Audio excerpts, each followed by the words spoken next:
At least you got Note and Stown on guns. But the difference in the previous map is you also had Shush online. Absent. At least there has been that consistency for NIP a little bit. Where's Stown? Is he on top of the credit card right now?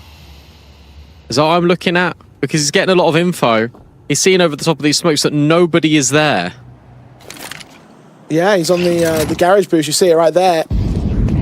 Covered off by the AC. Teammate of No hearing the footsteps. Fights awkward from forever. And No gets away with murder on that one. Point blank. Should have been the AK's feast, but info gain inside held. No one's watching ramp though. Rotation has to come in thick and fast. The Ninjas on the back lines of the B site. Plus one player in a hell. Note's going to watch for them. And Stan will be ready to receive on the bomb site itself. It's slow to the walkout. They're going to try and drive one player away. Aqua takes damage. Stown needs a multi. Simple as. Because so many people are going to just crunch his position in a moment. You know that they're going to try and clear him. The AWP will go first, and Stown will get a kill and a half. Kaspersky steps in, shuts the door. Then there's new contact out of Snappy, but he's only able to get a dink, but that's fine. Because the trades are plentiful. And NIP are surviving. And we're going to need all 24. And there's zero money for VP outside of Bist. Just when you think they're down, NIP prove that they are not out, not by a long shot. Huge wake-up call to lose out that map point. As you say, the circumstances lining up against Virtus Pro couldn't stabilize a good streak of rounds where they didn't have players that stayed alive and kept the money in-house, constantly having to reinvest in the later portions of this half. It's very similar to what happened to NIP at the very start of this map. They got their 4-round streak with damage being done, then 1 round came back from VP, reset them. On a much smaller scale in these last 2, yes, but of much more significant importance at the tail end of this game. NIP on for overtime. VP. An AWP and 2 Galils in play, hunting to try and take us to Ancients.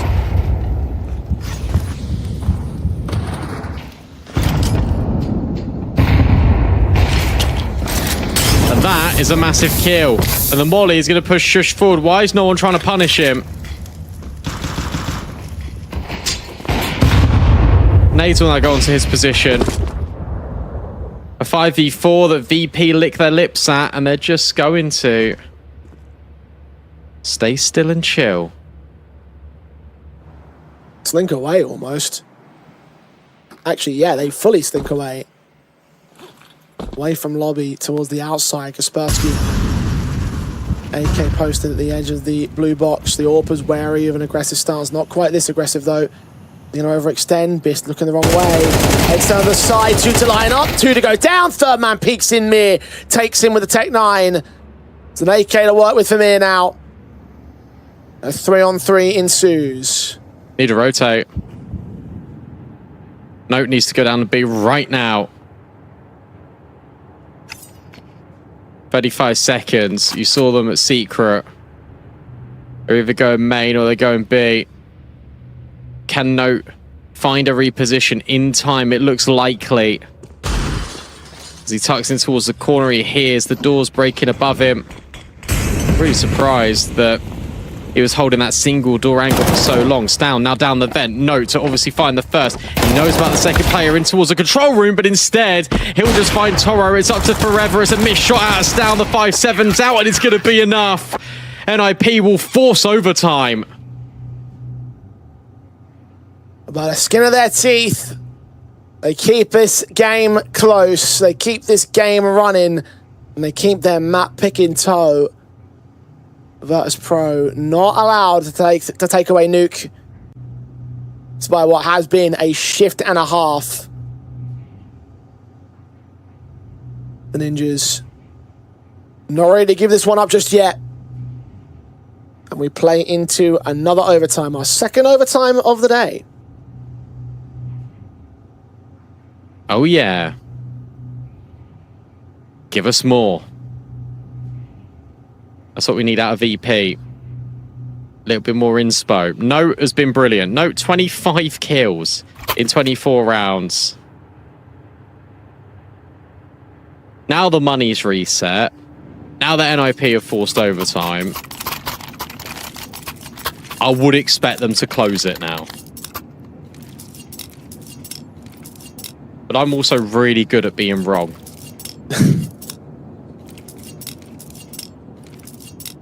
I guess we'll find out how wrong you are.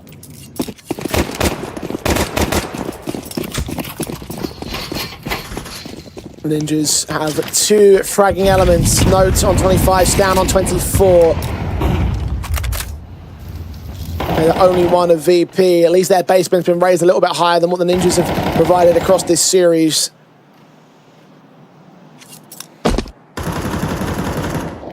Case of will those high highs to outpace those higher lows. Swing up forever, finding the first pick into the rafters. Aqua finding Kaspersky as they go from outside to inside rather quickly. Bisted a cut rotations with Secret. We'll find Snappy with information gain. Notes backed out. Stow have to do the same. Virtus Pro start off OT with a round win. Oh, that's going to be a tilter for them. Because that's all they needed. They just needed that one in the previous. If Forever hit his Deeg. Maybe there was a chance. But instead, no, not quite. Nice shot out of Note. But Bist is there for the immediate trade. Stan will run away with the AWP and Virtus Pro. They will lose overtime. But they will gain the first round immediately. And that puts pressure on NIP, especially because that was a T-side round. How much damage will he take?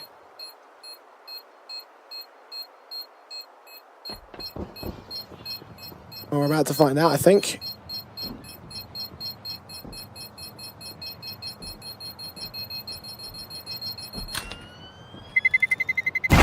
Terrorists win. Oh, quite a lot. But he's still alive. The important thing to Stown, keep that AWP over to the next VP. He'd be dead normally, right? In that previous update? Surely he's dead there. Oh, mate, you'd be dead from within like 5 miles of the bloody building. Like, that's how wide that radius was. So, yeah, definitely different. I'll tell you what that's gonna mean. I feel like Ninja defuse is gonna be a lot more unlikely now. Okay. Because you can just stay tucked round a corner kind of close and you'll be fine. Or it'll work the other way and people will go hunting. I don't know. I'm trying to theory workshop something, yeah. Well, let's theory craft this. Same round back. Yeah. Exactly the same round back. From Mini, Kaspersky spotted, isolated immediately by Forever. Shush needs to step up on all defensive alongside Snappy ascending from the vent. They can get 2 kills between them, but a response from Aqua keeps it to the 3-on-3. He's low, as is Stown. Aqua more so than Stown. Tags on other elements of both sides, and NIP backing away from the bomb side, thinking there might be a bigger game plan at play, and they're right to do so. VP have backed off, but only until lobby. They're going to re-aggress A. That means that Shush needs to be careful. Especially if Bist is leading. Aqua, oh, isn't dead, but near is. Out comes Bist and he's whiffed too. Oh dear. And now it is up to Aqua, who's incredibly low. Does he see Stown? Yeah, that's been calmed. Trying to creep close. Trying to get an opportunity. It's a fake plant. It's a flash forward. Or a smoke, sorry. Out of the AWP. But that's just brought even more time for Note to come over. The low HP is going to betray. And because of Shush, NIP are able to find equal ground again.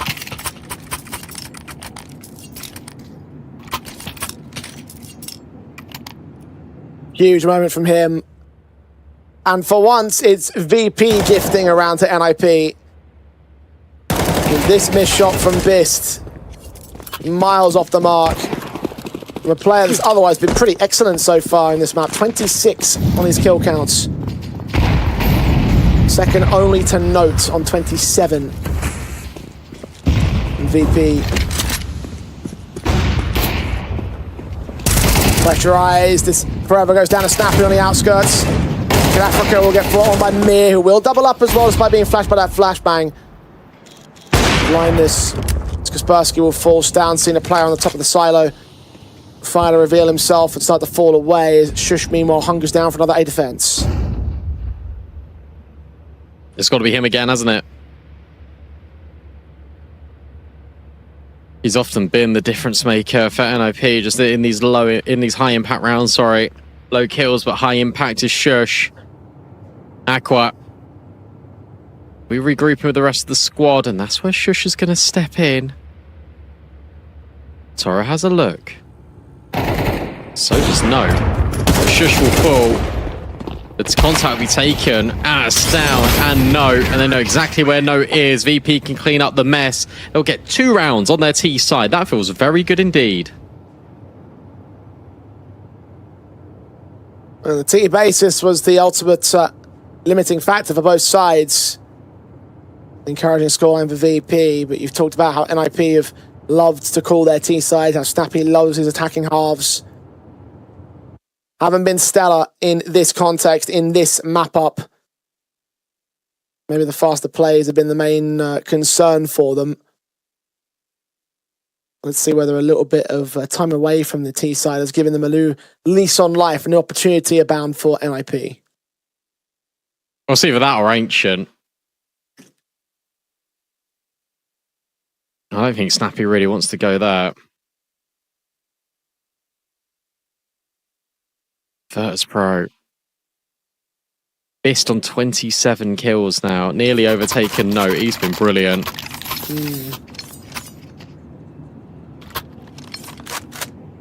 As too as Aqua. It's just been a lot more consistent out of all of VP if you look at the kill counts from top to bottom.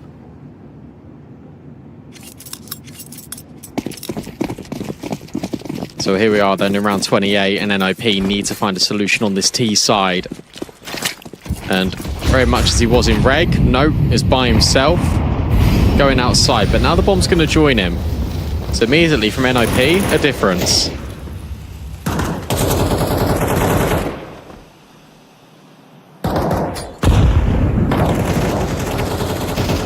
Outside control from No.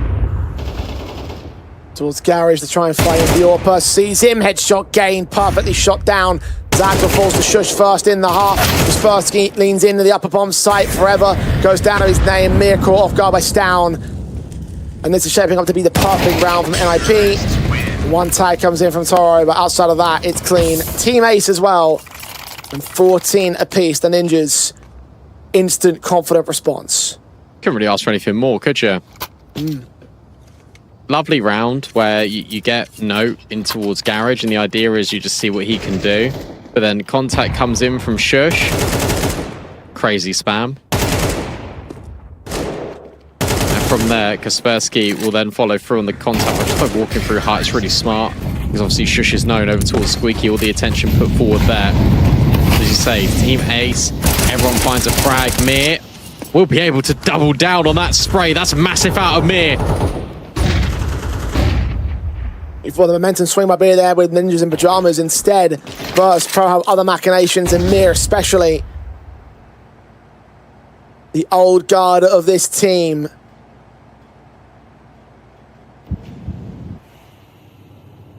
Standing guard on the outside has taken down 2 trespassers.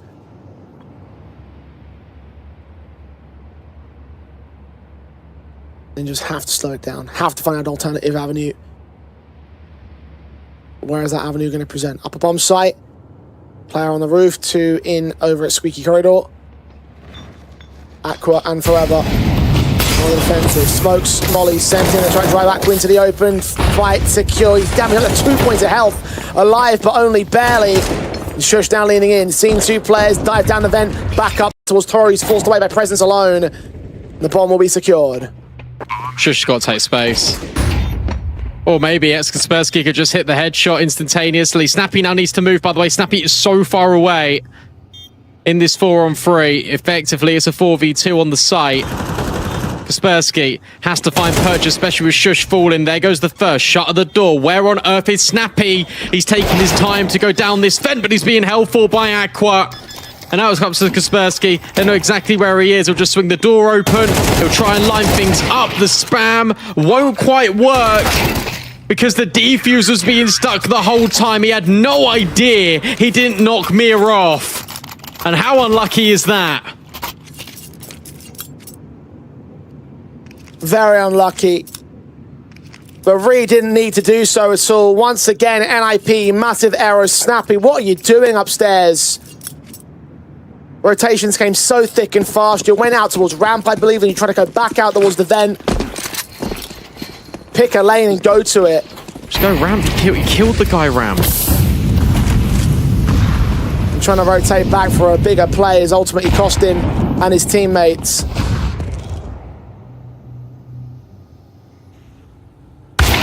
Need to pick up the pace, and now VP are in control. Back on map point. Bist catching Shush. Kicking things off for their team's favourite. NIP quickly down on the B bomb side because no one else is defending it. What's right? I have no idea how that happened. Stown's looking for contact. He may have just seen that gun barrel. Either way, bomb's going to commit, and we're back to a 4-on-4. In fact, worse for VP. They've only got 3 left now, and this has to be the clutch. Stown's now repositioned again. Over towards the double doors. All of VP group, they go together. We're going to get this massive smash and grab attempt in from ramp. And that means that Stown has got a chance. 3rd kill, his. Nice and easy. Shadow spotted as well on the 4th kill. Not quite claimed, but of course will go back in for more, but doesn't need to now. He can just wait. He can buy his time. NIP are going to force even more rounds. Well, I think we've seen it all today, haven't we? Oh, yes. Just need the 3rd map. And then we really would have completed the saga. 15 apiece, a double overtime. NIP somehow getting easy access to that bomb site. No form of resistance.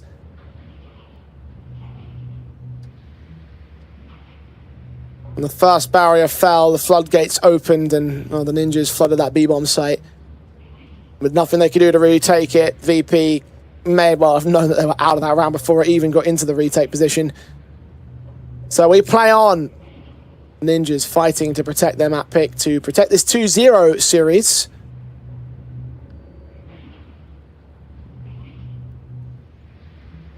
The VP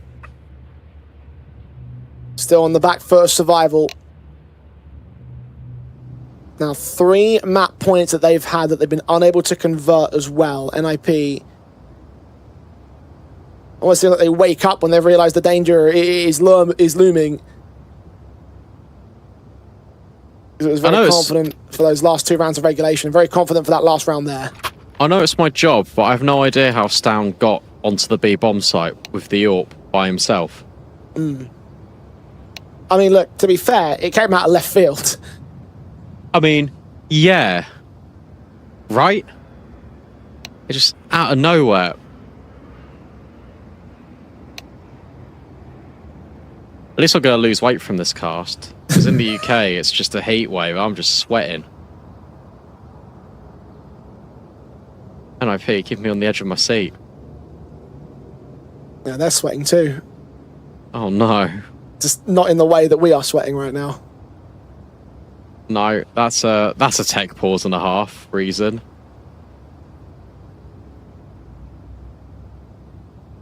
One of the worst times to have a tech pause as well. Yeah. Just hope it's not like Miwai from earlier and... No, have you seen it? No, I haven't. Hold on. Is there an update? There is. Oh, okay. I see. Right. No. Yeah, that is a hell of a tech pause. You are right. Oh, he's fine. He's back. He's fine. Okay. So, all's well that ends well. No crisis required.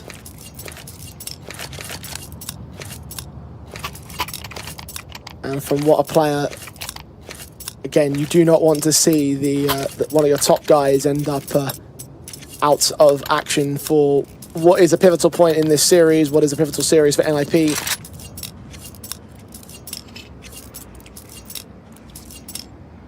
They're going to maintain their streak of appearing at high-level lands. They need to make this run plausible.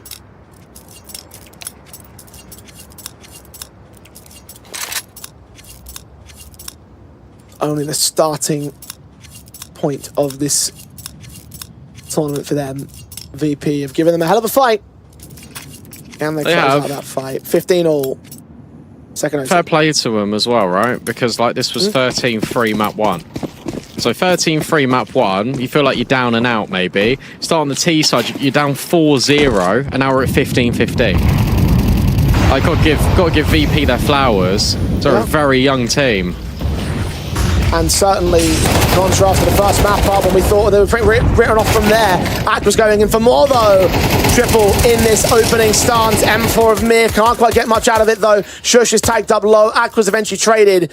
But I think the damage has been done. A 2v4 to play from NIP. Locked out of this round. Nice shot. Is there a world? Has he got the bomb? No. Okay. Bist is also flanking lobby with the AWP, so I'm pretty sure Stan's going to have no idea this is happening. Bist, yeah, we'll get him. Stan's probably thinking, right, okay, fair enough. What can you do there? Not a lot. Heaven player's going to lock in Shush. Really thought he was going to peek Heaven, he didn't. And now with 50 seconds, Forever, his only job is to hold Heaven. He's going to miss the timing on Bist, is Shush. But as he scales up here, Forever, will lose his life. 1v3, Bist though, still on this angle, repositioned over towards main. You're never going to expect the AWP there, but it's a nice jiggle out of Shush. 30 seconds left, VP back off. They're going to give the respect over. This smoke is now blocking. That means that he can skip up the bomb, potentially, right? No. I believe the bomb was dropped there in the hut, so he had to go and extend out that far. As we smoked off, didn't have the vision. And also when he failed the silent drop, I thought he hit the silent drop, so I thought he was going to have the information advantage over VP there. But not to be in the end. Ninjas. Shut down by Aqua from the word go. Gonna go fast again. Shush. At the very least ahead of the smoke here at the squeaky door. Unable to get the engage found on Aqua. It's Forever that ascends from the top of the hut to get the kill in onto the man. Snappy's got a trade. There's no hunts inside that smoke to try and find an outside lurk. It's a 4-on-4 that ensues for the time being in NIP. We'll finally find a fight which Note's going to lose. NIP are just playing so scrappy right now. This isn't how I expected them to be playing this situation. It's really chaotic. It's all over the place, but there's no structure to it. It's just basically individual fights. Stan's got his knife out. Easy spot for Mir, not the kill. He understands now that NIP are now relocating back outside in the 3v4. He doesn't want to make things even. And now how do you cross? You've got no smokes yourself, NIP, so what? We're just going to walk over and hope for the best? Looks like it. They're getting the best so far. 2 players to face from Heaven, though. Eventually do catch down off as Mir tanks damage and gets the kill in. Kaspersky is caught by Bist as well. Snappy's lost the bomb. 1v4. Now known, now discovered. Take the first fight, lose the second. 17 VP. Charging ahead once again of NIP. And as you say, have looked very lackluster in these T sides. They got to get one.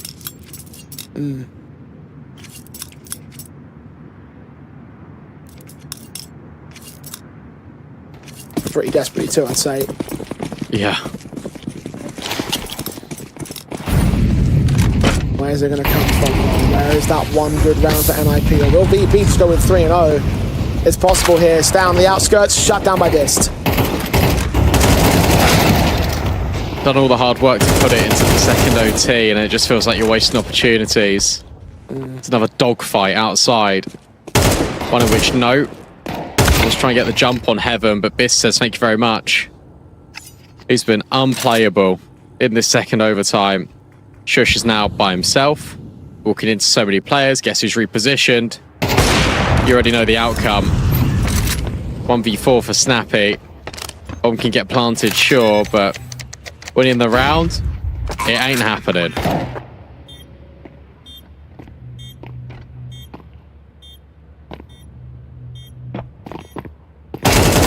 Shadow seen, one player secured, no more than that. Toro swings to deny, and that is perfection from VP in this half of overtime. 18-15, 3-0, with 3 more map points, bringing their total count to 6 so far in Nuke. Ninjas yet to hit match point at all on their own map pick, and well, I will say that in the later portion of the matchup have looked pretty awful, honestly, on T side. Yeah, no, they have. And that is, well, a concern for a team. I know Nuke is CT-sided, but for a team that picked into it, you at least expect to have a competent T-side. That is not what we're seeing here, and especially in this overtime at all. You don't win every single game you play on Nuke with fluke. Like, you don't. So that they understand what to do. It just feels like we're not getting the right calls. Instead, what we're getting out of this team is, oh, just go outside and have a little pick. Like, if you want to fight ramp, that's fine. Like, we'll just play default. In fact, do you know what it feels like? Play face it. That is actually what it feels like. What my old man will go have a little pick towards the ramp. Oh, he's dead instantly to an AWP. Okay, well, now I've got my outside player going to have a fight over towards garage. Oh, he's dead to an AWP. It's so disjointed. The only thing you're missing is angry teammates raging at you, even though that even if you're alive after the first 10 seconds. Well, I mean, we don't know if they're raging at each other. We don't have access to the comms, because that could well still be a thing. You never know, B-Dog. You never know. I'm gonna fantasize and believe that they are all screaming at each other. Like, why can't we win? Nice nade.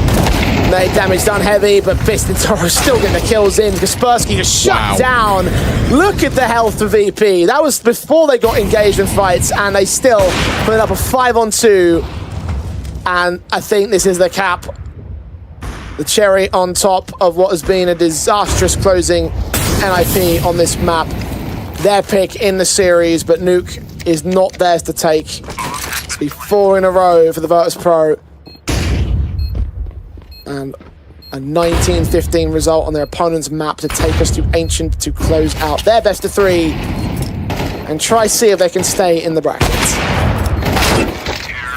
This knows best.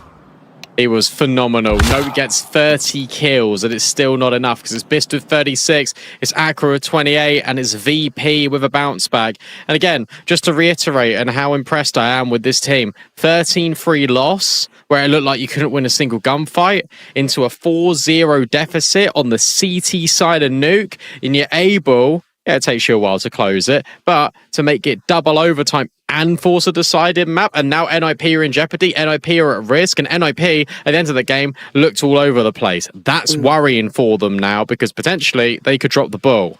Yeah, and I think that you're really right about like laying the blame at the tactical basis here. Like, Snappy's got to get control of the situation, because you've got 2 players that drop 30 bombs and you're still not winning a map. How do you even, or still not winning the map rather? How do you even let that happen? That is a crazy sort of circumstance to be in for the Ninjas in Pajamas. They've got to buck it up, because Ancient may well decide that Virtus Pro, the young, plucky underdogs, could take away their series and take away their spot in the showdown.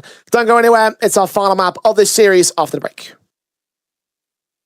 She said she loves you, but she can't love me. But I love you. Yeah.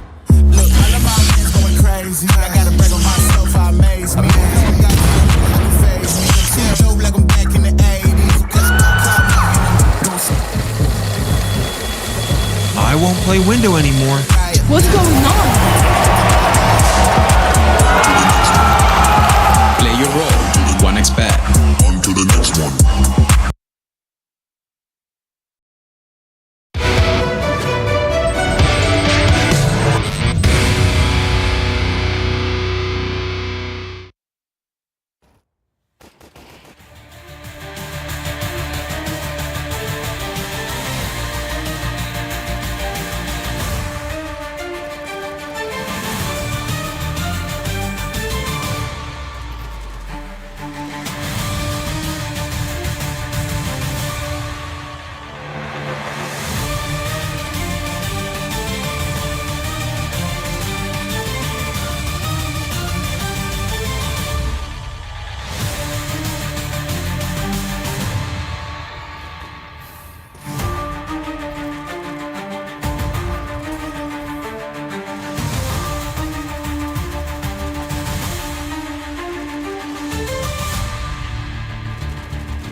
She said she loves you, but she can't love me. But I love you. Yeah. Look, all of my men's going crazy. I gotta brag on myself, I amaze me. Got to phase me. See Joe like I'm back in the 80s. Just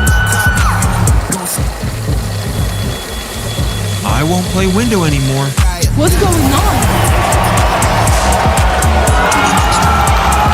Play your role. 1xbet. On to the next one.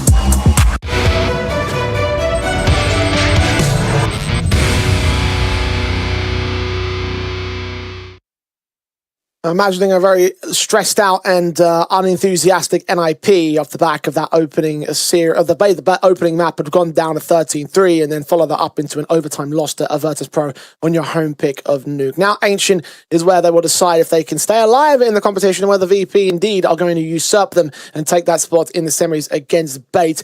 The thing about Ancient here, B-Dog, is that it is not a very good map for the Ninjas by comparison to their own home pick, right? We're talking about very one-sided losses at times, even against tier 2 teams. And so with VP playing well and truly up to their opponent's standards, with NIP giving gifts away across this series, I am very concerned that this may no longer be a winnable match. Here's the thing. It's Bist playing well. It's also Mir, I think, really calling the rotates quite a lot on that CT side. And also, he was getting really important multis. Then you factor in that we haven't talked about Aqua yet, who was nearly at 30 kills. I thought it was a really impressive performance, and also just everyone was a lot more consistent for VP when it came to the kill count. For NIP, you've had an underwhelming Snappy, who individually, yes, we know he's not the sharpest sometimes, but he has not shown up. Shush didn't show up for about 85% of that game. Kaspersky's impact was only measured, I think, in about 3 rounds that were very important. And then you've got Stown and No, I think, really trying to carry the team together. There has to be this union for NIP. There has to be like this galvanization period in this break where they reset and they go again. Because look, here's the reality and here's the facts, plain and simple. They are the better team. They are higher ranked. They are a team that has recently just won a trophy on LAN. Yes, this is a team that has recently just made a roster change, but the person that you have brought in has dropped 30 kills essentially on both maps. So he's not the issue. Something else is systemically wrong at the moment for NIP, and they need to get their act together. And I would agree. I don't think Note is the issue. That is not a valid excuse. I think for this kind of like thing, like he is performing like his life depends on it pretty much, and maybe it might well do, depending on how much time they've given him to really bed into his roster, and given how XSE went down for the team. I think that the issue rests really on Snappy shoulders. Like as an IGL, how you're not capitalizing upon 2 players dropping 30 bombs and turning that impact into something of worth on your own map pick, when you've got T sides that are just, as you mentioned, looking like FPL pugs at certain times. Like you're running out into the open bomb sites, into the upper bomb sites, it's not working, you're doing it again, you've got picks lost left, right and center, you're doing nothing to capitalize upon or return onto those disadvantages. Like there was just so little depth behind it in the NIP camp that it really has to rest on the captain as to why that's the case. And with Snappy not providing the individual impact, I have to start to wonder like what he's actually providing to this team if the tactics are also not there. Genuinely, I'm looking back on it. I think we had 2 A rushes out of NIP. I think we had a couple of rounds where you got like a player like rapping in towards Garage. Where was like 4 players down Secret? Where was like 4 players like contact ramp? Where was fake ramp into A hit? Like these are all like NIP strats that they bring out on a regular basis. Where was the main splits in towards A? Like these are also just very like general nuke calls, and instead it just felt like we had player default try and work a pick. Like it really felt very pick focused on that T side, which isn't normally how they play in my opinion. So I'm just a little bit confused about what the sort of the idea was, because they did enough. They were 4-0 up, and then it felt like it sort of fell apart. Those first 4 rounds were brilliant out of NIP, and then from there it kind of almost peaked at 4-0. It can't peak at 4-0. Like that's the reality of the situation. Yeah, no, and it certainly can't peak going at 4-0 in this context of Ancient as well, which they might not even be allowed to get to if they have their way.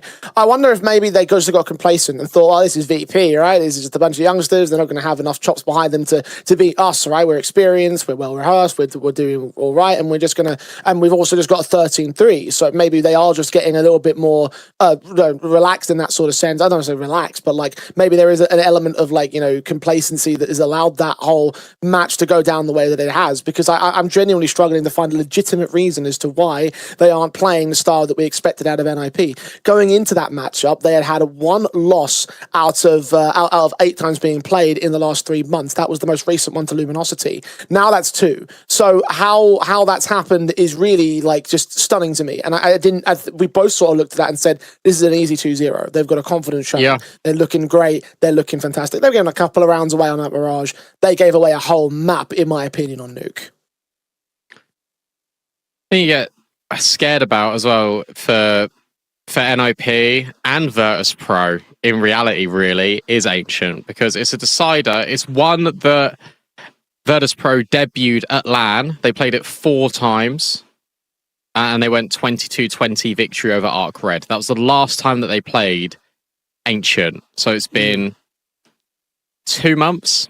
For NIP, they played it a lot, but they haven't been winning it. In fact, the last time they won it was obviously when they won Stake Ranked Episode 2, but that didn't come in the grand final. But that came against FaZe, against a FaZe that obviously is completely in flux and is going through rebuild. A FaZe not with Carrigan at that point.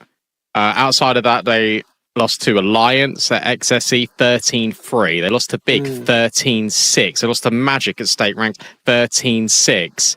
Like you aren't doing yourselves any favors when you look at this Ancient. It doesn't look flattering whatsoever. 44% win rate on the T side.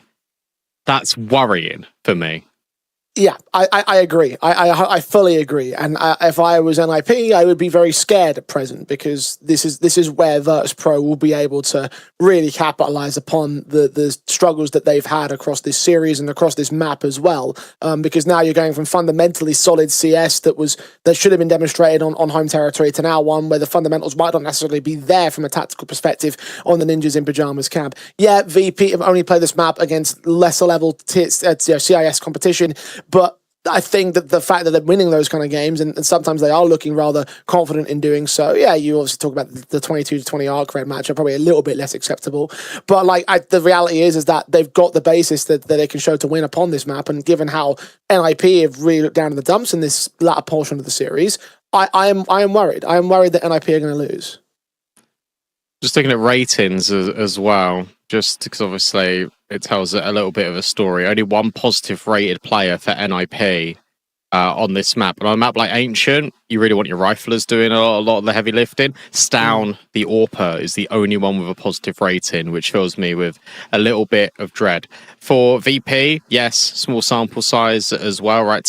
4 maps compared to 10 out of NIP, but Mir sits at the top of the pedestal, 1.26 rating. Aqua and Toro both positive, and Bist is the lowest rated player as a sniper, but basically neutral, 0.98. So I look at that and I think, look, VP are showing consistency, and if they can show the same consistency that we got out of them on Nuke, then I think that there's a world in which they can take Ancient. And you got to bear in mind that I'm now starting to shift my decision a little bit. When I came out here right as this series started, and I said, look, this shouldn't even be a conversation. This should be NIP just taking this pretty dominantly. Map 1 felt very good. And I was like, all right, cool, I look really genius now. And then it was double overtime and now we're in map 3, and now I don't know what's going on anymore. Yeah, neither do I. At least in the first series, you can put down the mitigating circumstances as to why Bait had been tested as much as they were against Sangria. Yeah. There are no mitigating circumstances here. NIP have got no excuses. And I agree. I could see a world in which this went up 2-0. I was hoping that it would be a competitive 2-0. But the reality is that things have just not looked that clean at all from the Ninjas here. And I'm hoping that we can see it get cleaned up somewhat. I'm hoping that nuke has been the kick up the arse that Snappy needs to get his boys in order, but the only way we're going to find that out is to get into the map and play things out, because we won't know. We won't know if they have had the time to reset themselves mentally and to try to get themselves in the kind of mental mood to actually play out this final map and get this series on the wraps. And it is high pressure, because you are talking about an NIP that really would like to make it to Blast Open, because they kind of need to, because they're not in the invite zone to consistently get those invites to the next level lands. They need this kind of result pretty desperately. The issue you got as well is that if NIP are making a little bit of a meal out of Virtus Pro, then you go and you win it, you then play bait. So like it doesn't really get any easier. And then if you beat bait, you're probably playing magic. So again, that doesn't get any easier. Yes, you've beaten magic. That was on LAN a couple of weeks ago, but the journey is really difficult for NIP through this qualifier. Yeah, it is. And this is the start we're setting. This is the standard we're setting. So if they do end up coming back and winning this series, then there will be obviously a few collars tugged in the NIP camp and a few more questions to ask about whether there is going to be much contest against teams, like you mentioned, a bait, for example, like a magic that sits on the other side of the bracket.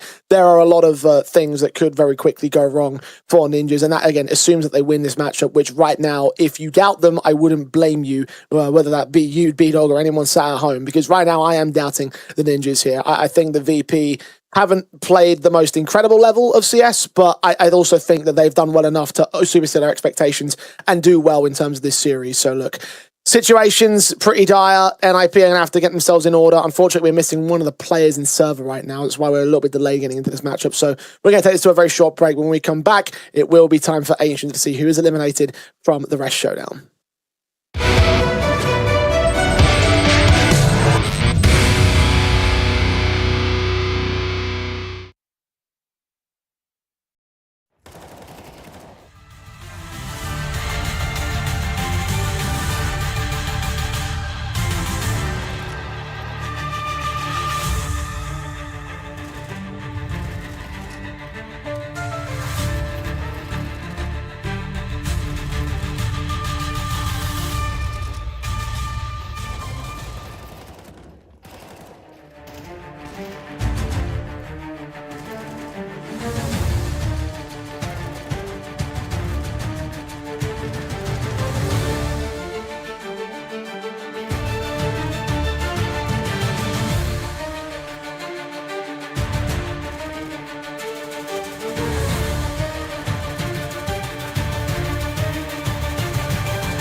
Time for NIP to show that that last map was not a fluke, that they can still hold their weight in this series. It will be Ancient to decide if them or Virtus Pro will go to take on the likes of Bait in the semi-finals. The T-side start will begin for the international squad VP on the CT basis. It's time to get in our final map up of the series. It's quick, really quick. Out of VP to NIP. Letters anagrams are hard, but the kills are even faster. 3-on-3, Stown round the corner. Really wanted to try and punish Mir, couldn't do it. Bomb, finally committed, and Mir tagged down even lower, and they know that Stown is here. And he will finally take that kill and back out, Bist on the lurk. Maybe he can make something work, but it's going to be very difficult because he hasn't got any friends, and therefore everyone can start looking right for him. Snappy hits the headshot, and NIP will get the pistol. Comfortable in the afterplan. Very nicely done. And a pace to be set by the Ninjas. Hopefully they can keep that pace all the way through. 1xBet on the odds have them as favourites, even right now, which I personally wouldn't quite hold the same opinions. I haven't seen the odds throughout the course of the entire series, and I imagine that the very heavy favourites towards NIP from the start.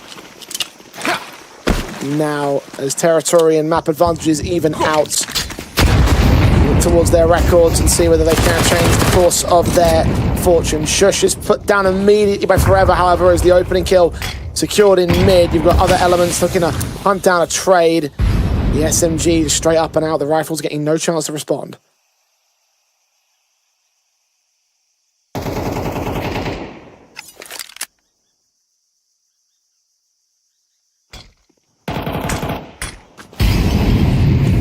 good exec.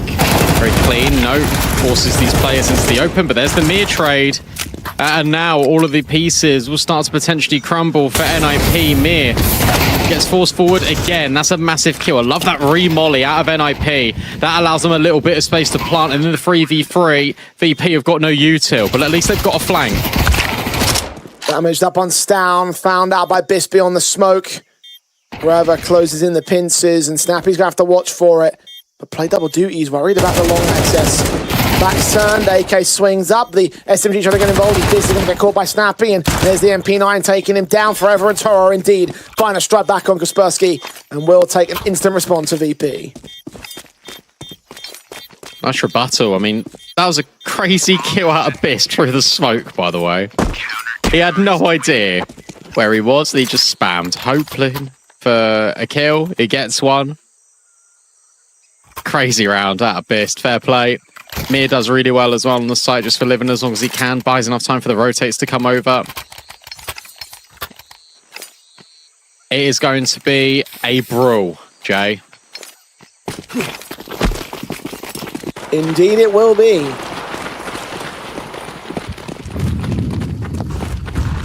A slogfest if NIP get their way. They're going to get fast over the bomb site again with the third round in a row.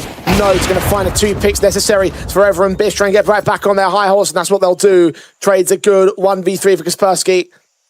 They're so tagged up on the CT side, though, so we can isolate the individual fights. It wouldn't be impossible of a clutch.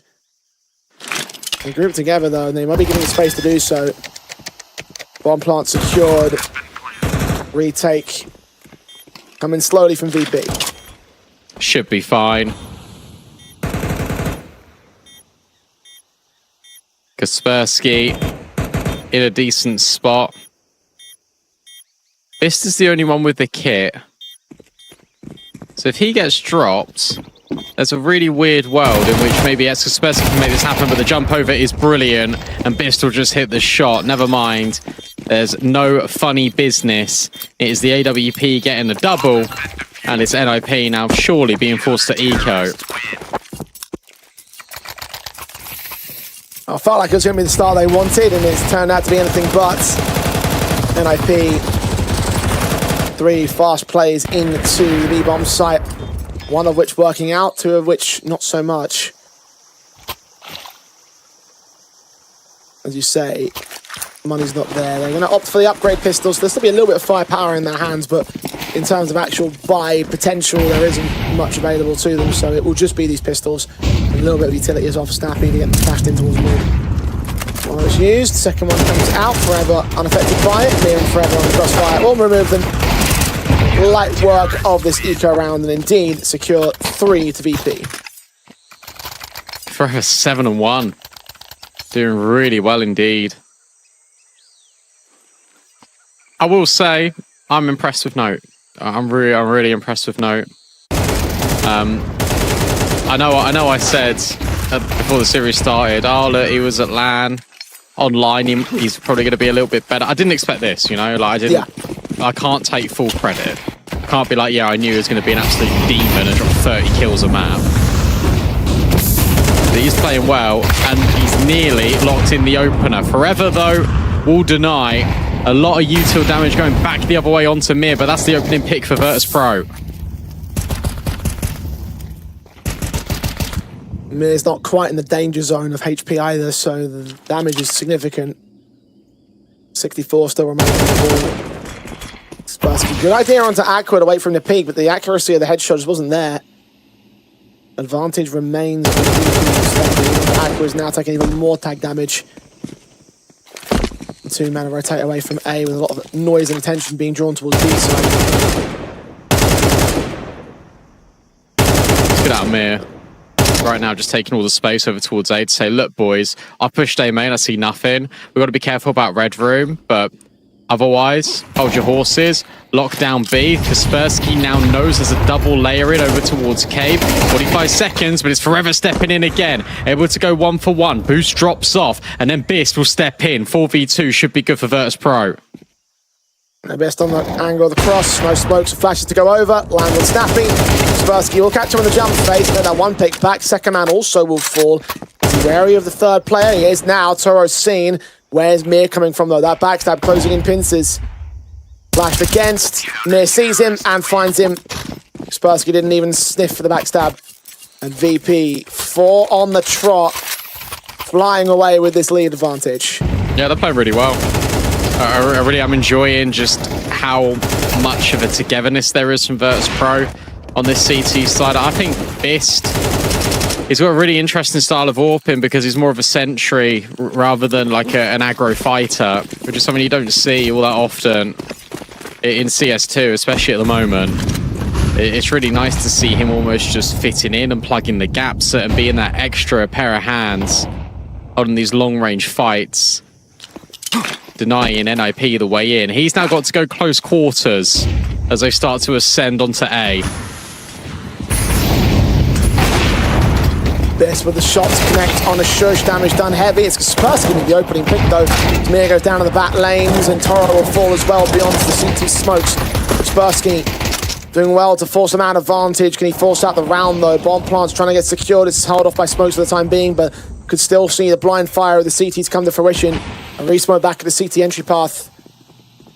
Another bomb tap, but no further action. The AWP finding the right angle of Bist, but not able to hit the shot for it. Kaspersky will plant. And Stan will go down with 3-on-3 scenario. VP are moving in rather quickly to this retake. At least Aqua is.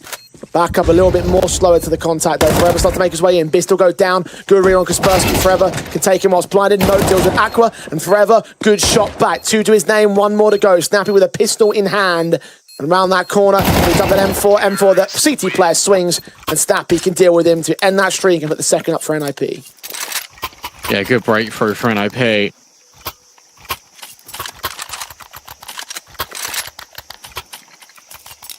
Desperately needed that.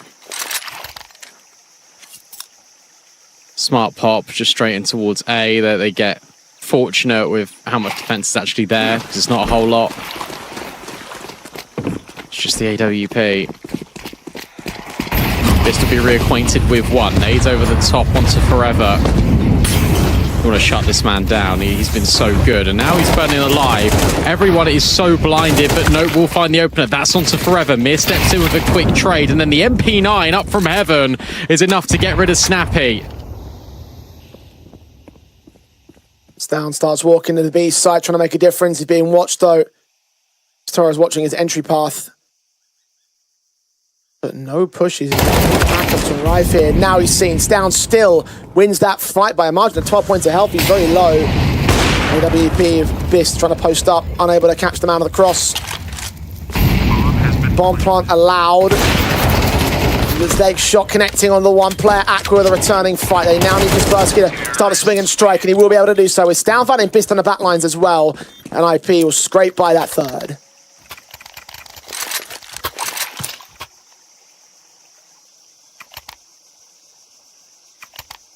They're doing it, and they've broken the money now. Big entry out of no onto Forever. It's down just on the slide. Ooh. Just create all the space. That's money gone, and surely momentum found here for NIP. This is going to be a streaky game. Rounds traded back and forth in streaks and flurries. It isn't just going to be here, there, and breaking the economy everywhere.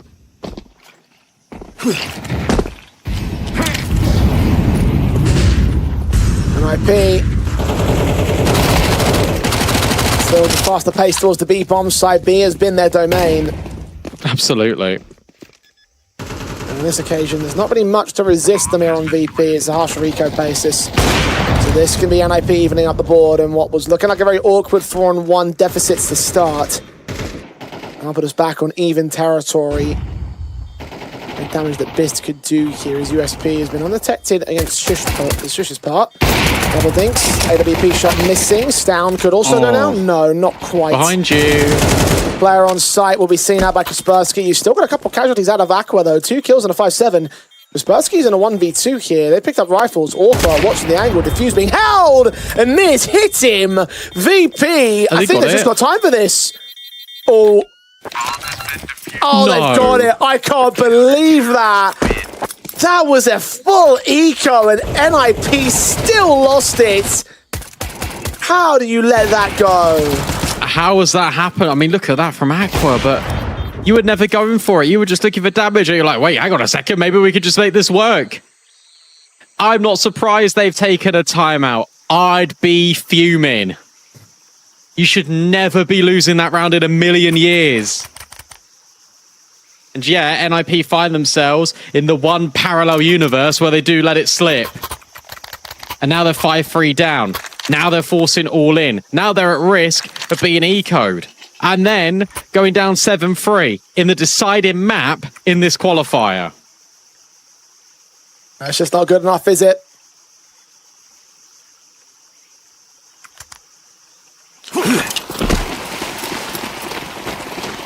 Rebuys will try and stave off such a circumstance, but the limitations are very much pronounced. And again, they're going fast into this BD file. You start to think that VP are going to start getting a read on this. Toro's jump phase is going to get taught off with a tag. They're going to go fast off the back of that with the other players starting to spread out. They stay hidden, and still Mir swings out from short to get 2 kills out of it with Aqua's AK. Indeed, the adjustments were there for VP to read. Aqua with a triple. Oh, sorry, a double, I should say. Nearly a triple. Shush can take back here at his teammate. 15 HP to deal with the last 2, though. M4 can get recovered. But all they have to do is wait and bait. The bomb's not even on his back right now, and the fight for forever will go his way forever. 6 to the board of Virtus Pro.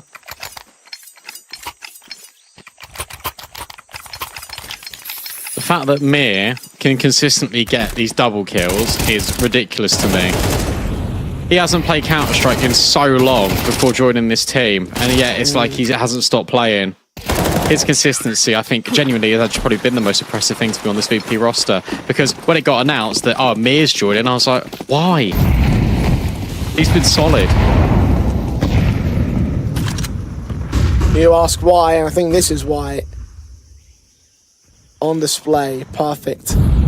10 kills deep, second top fragger for Mir, forever 12 on his AWP. Tagged up early into this round as part of a full buy against the Force Invest of NIP. 1 AK available for Shush, pistols acting out. Shush getting the first kill on Bist. He'll get traded. Mir with 2 back from Temple. Triple almost fed towards him. Toro actually steals it away with Kaspersky extending out beyond the smoke. And NIP just don't have a grip on anything going on here on Ancient. Notice even dinged down at 2 points of health. As great as he is in this 1-on-3, 1-on-4 actually with that first pick, Forever's going to go down. Mir maybe could also fall. No, not to be. Don't be silly, Jay. And wins the half for Virtus Pro. He was low HP, giving him the benefit, but even if he was going to get that, the last player at 100 would definitely not lost. So 7-3, half advantage for VP. And Tech 9 round for NIP, they forced that.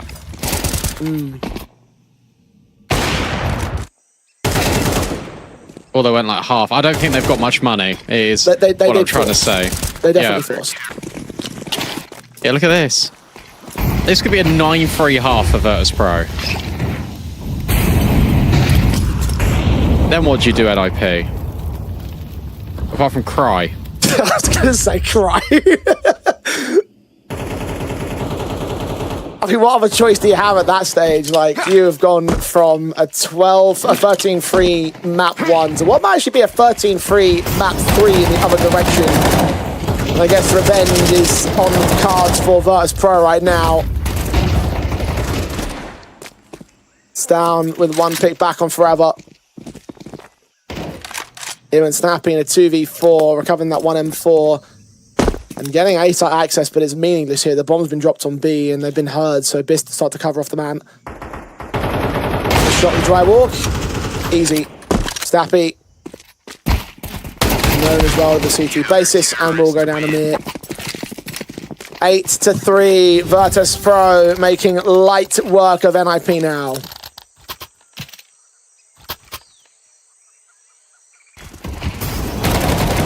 Oh dear. Oh dear, NIP.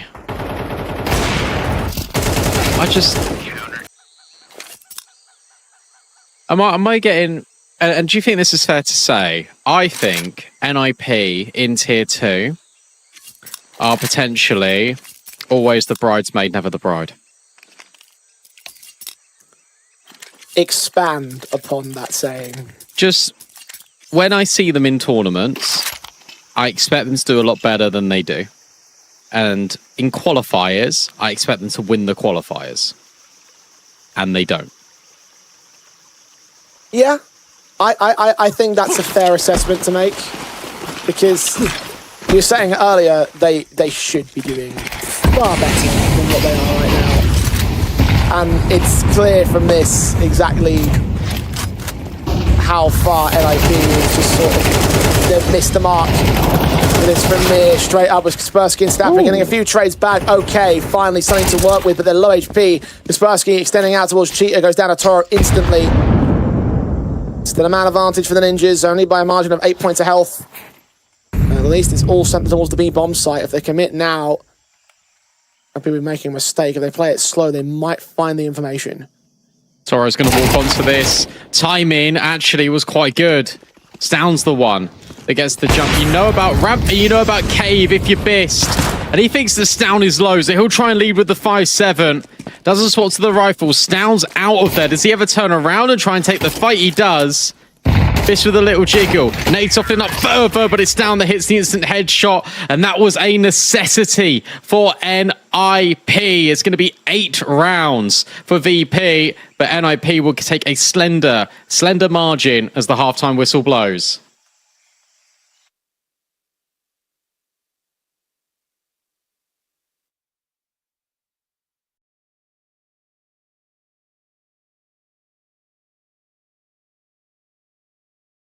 She said she loves you, but she can't love me. But I love you. Yeah.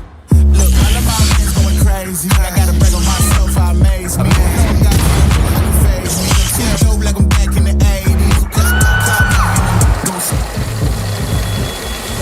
I won't play window anymore. What's going on?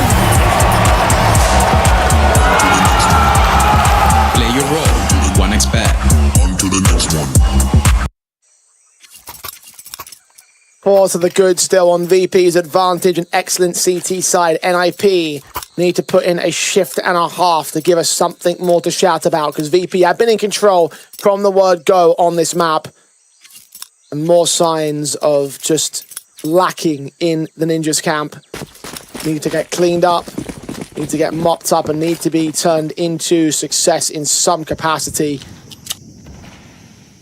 5 rounds from the win for VP. And Stound. It's a pretty blinder of a shot there onto Toro. Second one not quite coming down for him though. Bist finds the trade. I was so clean, I wanted him to get a double kill. Kaspersky, nope, not happening.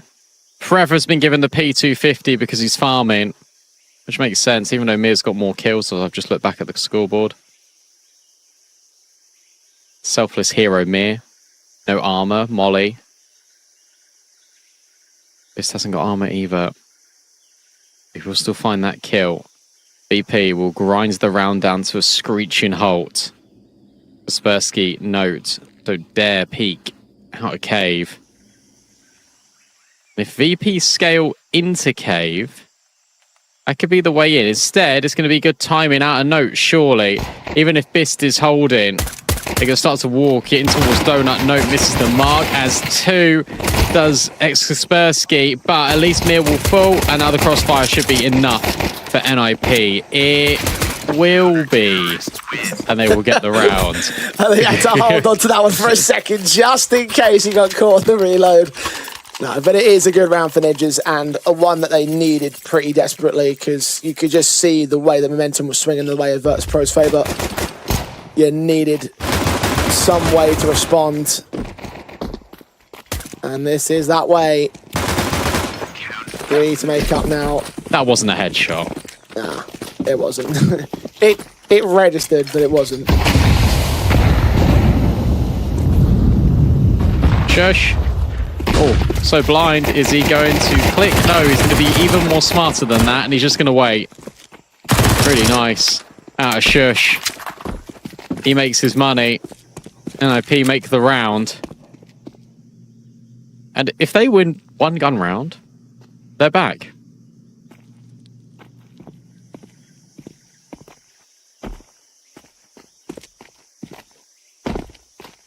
Counter-terrorists win. Gun round to be inbound. VP up to the investment. AKs across the entire T-side board. NIP have got bonuses on the SMG for Snappy.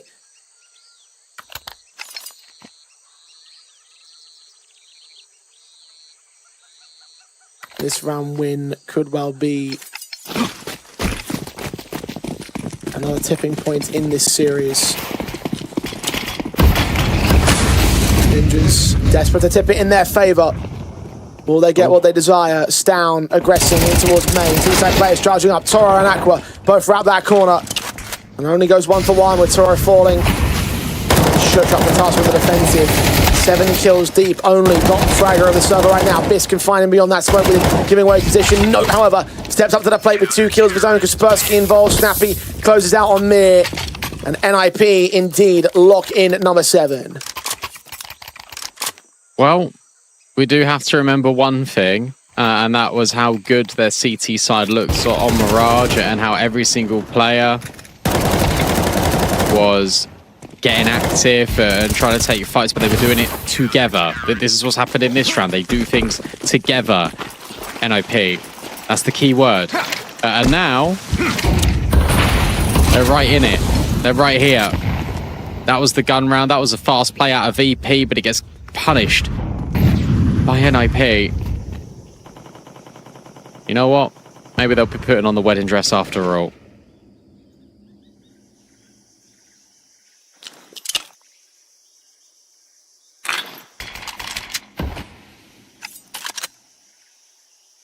We've still got to even up the board fast up. Half-bought pistols in from Virtus Pro.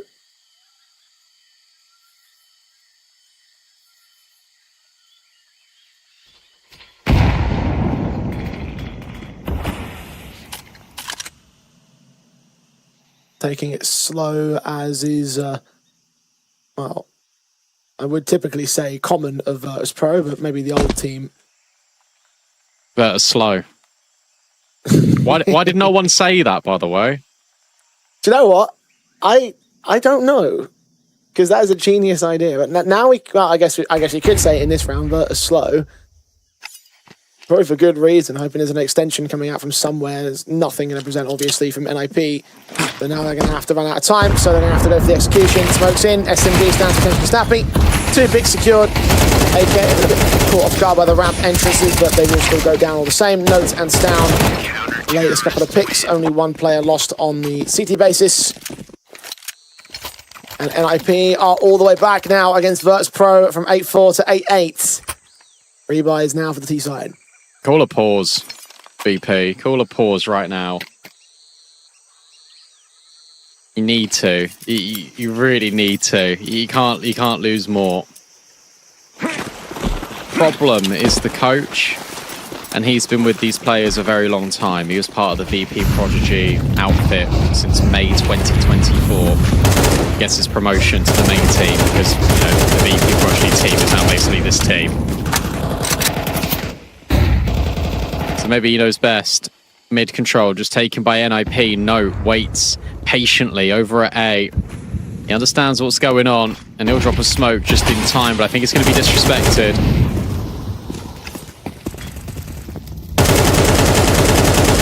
I lied.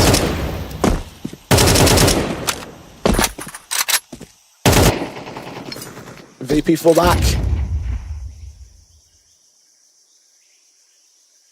Take virtually no damage. More HP advantages over the NIP side. I realise that they have vacated main almost entirely, or pretty much entirely actually. Bomb's going to rotate in towards B as they start searching mid to try and suss out if there's any sort of split plays in mind. But NIP have got a good read on what's going on here. If only they could back up that B defensive with a 3rd man, that'd be even better. And Note could rotate to try and provide that support. Pushed in at Tetris shelf to be the point of access. VP upset on that B side though. Snappy gets caught with U2 in hand. Smoke does block off the entry path accidentally. Bist with that kill. The OWP of Stown's now going to get forced back. No flashes. Shoulder bait, however, does force him to make a mistake. No can close in. Kaspersky's now joined the back line. The bomb can be secured. Toro waiting for Note, but not towards the B doors. He can't adjust the flip. Note with the kill. Looks that second head. Gives Kaspersky the assistance. Down to 4-on-3 we go. Aqua red, note picks up instead. An even stance with the AWP of Biss now rotating his own counterback to that mid court. Aqua with another. There's Biss to strike. It's all Kaspersky now. It's going to be tricky. I mean, how on earth do you navigate this, right? You got the kit, but you can't find both fights because as soon as one peaks and the other one swings in immediately, a wallbang out of Biss. Aqua will just chime in for a triple. Brilliant out of VP. Maybe they didn't need that timeout after all. They go over A, they drop the utility, they get the block out of NIP that leaves them in the dark, and then it's Biss that leads with the AWP. Then the scaling comes in from Virtus Pro, and from there able to hold on. It did look a little bit touch and go, but Biss, the catalyst of everything for Virtus Pro. Oh, now you call it. I was going to say. A bit late, but hey, it could well still be impactful for Virtus Pro here. It's your first one, call in. You still got 2 more in your back pocket with plenty of time to use him. Ninjas took 2 just to battle back from the deficit. VP still not out of the woods either. Money for both sides is crippled, so instead of a couple of high rollers on NIP, this is a swing round. VP to win it with confidence could completely reset NIP and send this over to, well, within nearly the win. Oops, for both sides. Khalil's limitations for Mir. The Ninjas progressing in towards Mir. Those footsteps on Kaspersky was heard. The jump face of the 2 T-side players has gone away. Shush. Now looking for an advanced angle, going to see that. Oh, burst sprays good. Biss down. 2 men are act out towards the bomb site. Though Aqua and Toro could still find a responsive trade and a man advantage in with the bomb plant secured. This is weird as well, though, because you've got Mir and another player, Forever, in the backlines. So suddenly you've cleared all of this. You know they're in cave. You know that Stound's probably in CT. Aqua's on a really good angle. And more utility can just be thrown outside of B main. Jump around the corner. They know about both of these players, but how do you deal with them? How do you upset the crossfire? Here's the answer. You can't. And in comes the shots from Mir. Nice trade from Aqua. And that's the round over. Virtus Pro are 3 rounds away from continuing in this qualifier and eliminating NIP at the earliest opportunity here at Showdown. Terrorists win. This one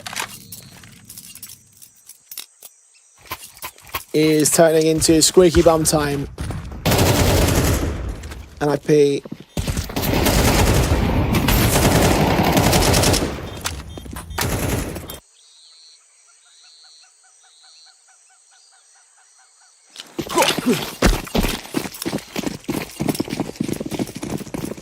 Got some weapons force brought into for round 19, so they're putting all their eggs in one basket here in the hopes this turns up into a good round steal. VP, however, have Toro with other ideas.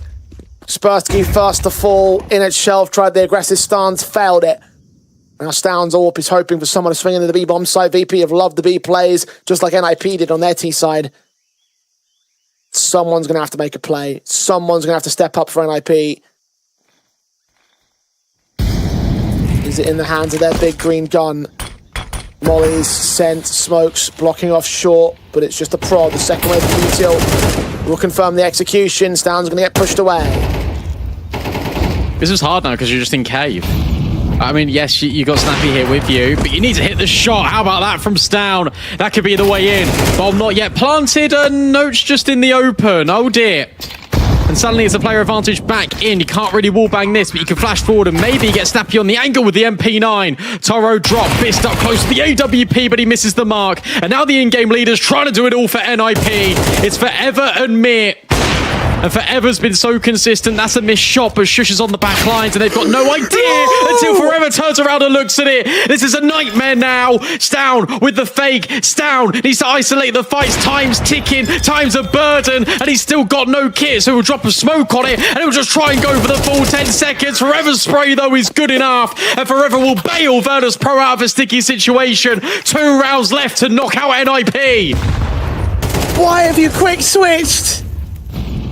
Why?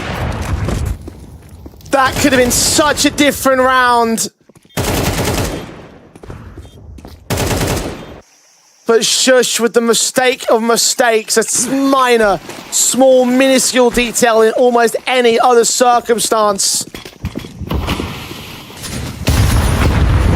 And VP are indeed on the precipice of knocking NIP out. The SMGs are brought back in. Shush is trying to make amends, trying to make a difference. And Stown is able to find Toro as well to a 3v3, recover those rifles if possible. Indeed, AKs for 2 men. The job's not finished.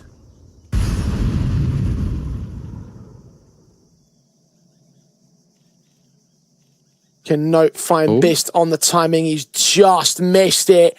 2 men can walk into the B-bomb site. Bomb carrier's on his way. Bist's going to get caught. There's a head. Aqua with a return. And the 2 AKs recovered. It'll have to be the 2 AKs. They recover the round as a whole for NIP. They've walked the smoke. Stown has already walked this smoke. Aqua's going to have no idea.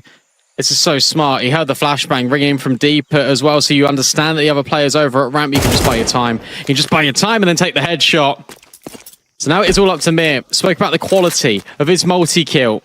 They're getting past Kaspersky in towards mid. It's going to be another matter. Jiggle. Reposition already at Stown. Okay, Kaspersky on a weird-ass angle in towards the middle of the map. It's a great shot onto Mir. And NIP will finally get around back.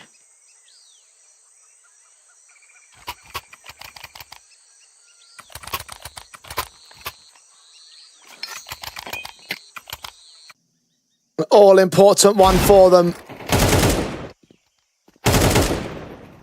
Now, desperate. Now, forced by it showed. They get away with 2 AKs.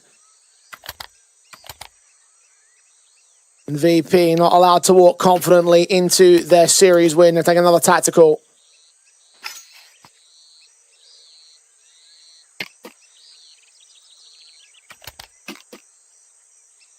Their own broken by state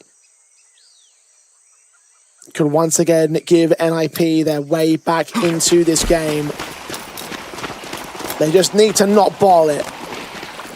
Need to hold their nerve, hold their own, not make silly mistakes. They've done that throughout the entire series, even at the 13-3 markers. Damage is heavy on the utility early. Aqua can go down quickly. Mir is also low. The AWP is forced flash blinded. Forever can get that kill in. They've given the space back for Mir to work with. The AWP shot does not connect on the second man. Shush finds him. Mir turned away from Note Spray. Very awkward. AK trying to engage him. Tagged to 1 point of health. Mir finally goes down. And there's no more threats available for VP. Yeah, should be fine now. You just get the technology, walk forward.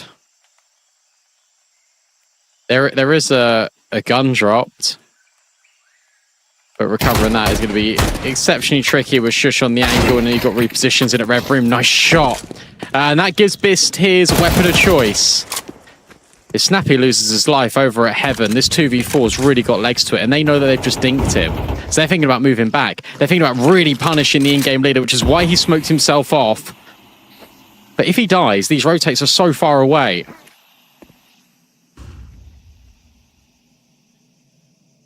Snappy is feet away from finding Toro. Push forward, that smoke goes down. Bist alone now. Moving into that B site will be heard. Note's already got the angle on lock and will shut him down. NIP Why would you do that? with 10. If you're going to do that, at least throw the AWP away. Make them rebuy it. I don't even think they could rebuy it. You got to remember as well, actually. This is the inexperience of Virtus Pro. One that is very young. The only one with experience on this team is Mir, and that includes the coach as well. No, that's quite a statement to make, I'm not going to lie. It's true. And it is 100% accurate. Because this side, running on punch alone, NIP. number of mistakes that they've made throughout the series. You'd think that they were also running on punch alone, but that is definitely the contrary. You do see those moments. The experience does shine through.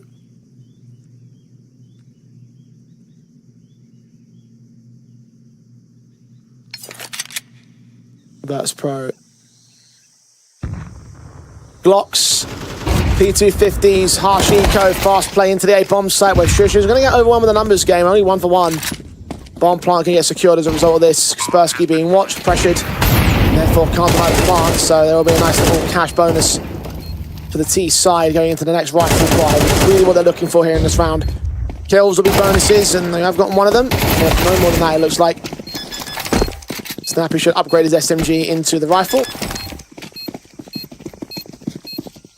And we are all squared off, 11 apiece. VP. Last chance to take map and match point. And IP hunting their first match point in this series. Gotta give them respect, NOP, because they battled back from 8-4 down. They're playing very well on this CT side. There's a lot more together. And look at the nade damage. Oh my goodness me. Aqua is a lucky boy.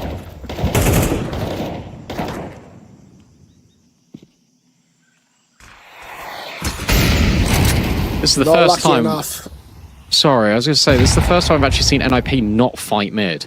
Like, they're just holding it now. They're almost expecting VP to be here. So it's a deliberate sense of space to then get Stown re-walking here. Yeah. This AWP posted. Finds his fight as finally they take some aggression and Stown pays for it. Kicks things off with the man advantage for Virtus Pro. What more are they going to gain from here? Is there anything more to gain from here? Ninjas. But Shush and Kaspersky taking the move together. The NWP nearly got the vision for Shush. Now he has. Repeats him, shuts him down. 5 on 3. Brilliant. And now you can really go anywhere. Here's the thing. I like this out of Mir. He's now faking. We've not seen a fake yet out of VP. 30 seconds left as well. Time starts to be a luxury, but they aren't quite buying in on it. Kaspersky waits patiently. And as I say, time's a third and he can hear all of these players, but the first kill wasn't even his. What an adjustment out of Toro. Now the timer hits 20. Now the digits can be punched in on the floor. The Snappy tries to stand tall. He should be getting out of it. You can't win the 5v2. You should be saving. No, already is. Snappy's on for exits and Virtus Pro on for the hunt. Biss with another kill. 3 down mid in red room.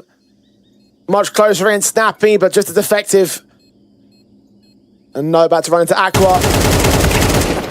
He's going to bait in, but continue to spray, and he runs right back into him, so Virtus Pro on map and match point. NIP still yet to find a match point, despite being up in the series from the word go.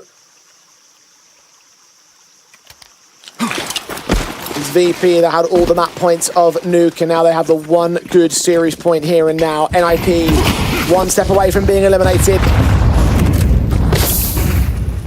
SMG on Snappy, the buy state isn't perfect, and it really needs to be at this juncture.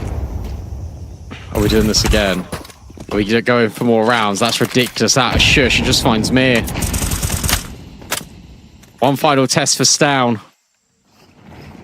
Can you hold on to A with all the riflers coming towards you? And you're the only one here. Stands to attention. On the signpost for a slight crack angle. Note's going to try and prod out for info. The spot where they're coming from may have forced that booster off. No, the shadow would have been seen. Aqua still finds, though. The smoke gets in the way of Stown, though. He can't find a casualty. Just forced to fire and hope for the best. It doesn't quite work out for him. Molotov sent on site. Nearly catch Toro off. 12 HP. He's just about alive, and the nade lands right at Shush's feet. Bomb tapped for a second time. And the third time will be the charm for Toro. No, just about gets it down. Shush takes him. Aqua can take him right back. Bist now seen. Shot missed the AWP. Aqua centralizes the site. Kaspersky seen the swing. Bist lands him. And the AWP push down, desperate to find somebody, anybody. Backs turn towards Snappy's SMG, who comes up good with a kill. And the AWP shot's not missing a Bist, who lands 2 on Stan. It's Snappy alone, and he can't get the job done. Virtus Pro bounce back in the series from 3-13 down on their own map pick to stealing NIP's nuke and taking the series on Ancient. 2-1, they move forward to take on Bait. Yeah, fair play. Look, they really deserve that victory, as you say, from getting absolutely smashed on their choice to then recovering, showing that mentality against an NIP team that is full of veterans. I think that is very impressive indeed. And then not only that, you're actually up 8-4. NIP immediately put pressure on you. You lose the first gun round. It almost feels like the map is slipping out of your control. And then you're able to recover it. Aqua gets 27 kills. Bist is still consistent on 18.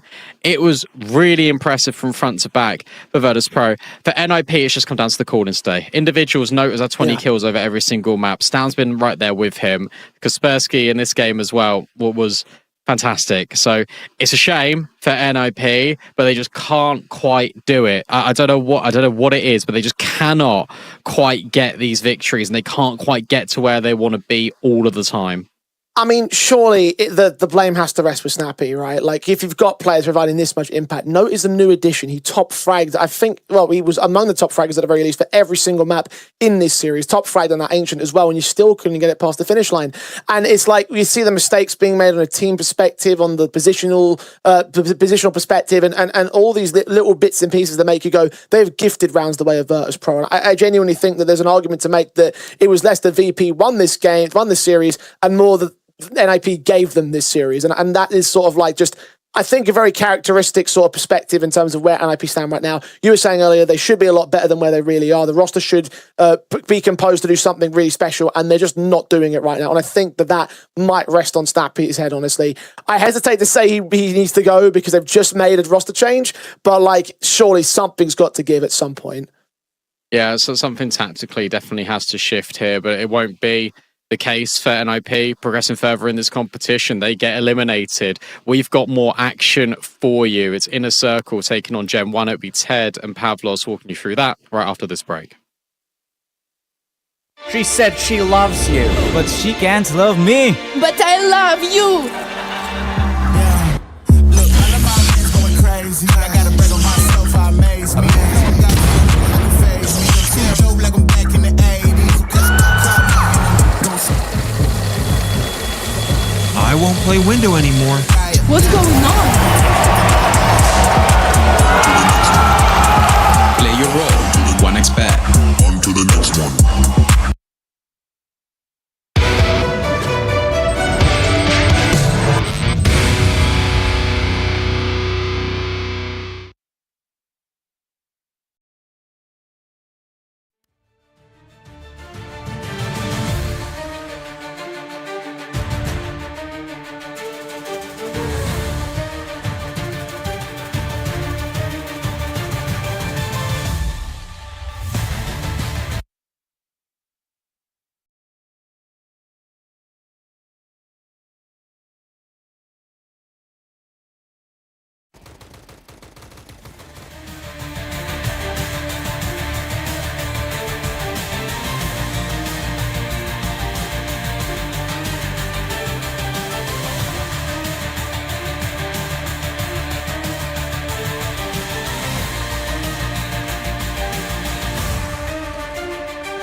break through an innovative phone with 1xBet app. With 1xBet app, you can register and start betting in just one click. Intuitive interface and thousands of sports events every day. User-friendly app. Big wins, fast payouts. She said she loves you, but she can't love me. But I love you. Yeah. Look, all of my friends going crazy. I gotta brag on myself, I amaze me. Got like a phase me. See Joe like I'm back in the 80s. I won't play window anymore. What's going on? Play your role. 1xBet. On to the next one.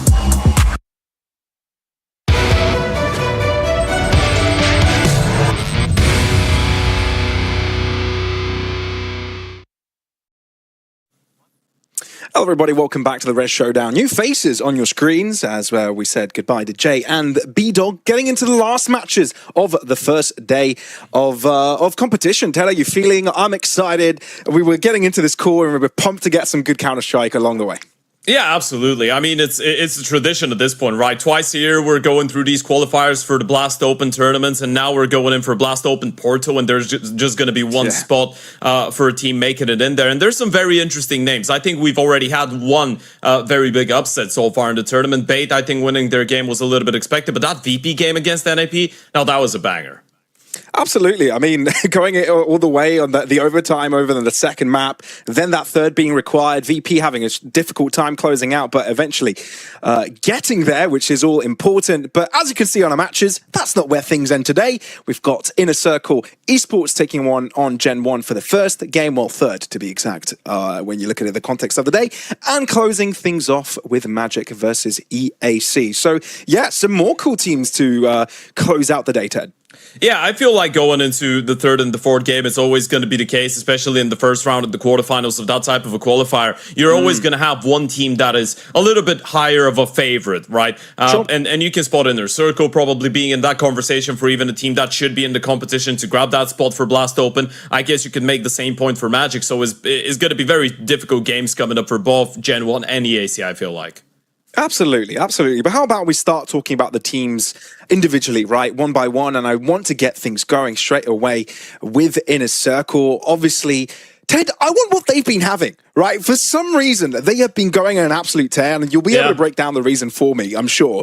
But they seem to have a very hard time of losing. I'm looking against a great streak going on over in Draculand, right? It's not only playing an online competition, you're playing in LAN. These guys seem to be gelling well with one another, and that's what you want to see. You know, you've got it's sort of a new project this year, right? You've kind of bring in a mix, sure, of the same region, sure, of the same country.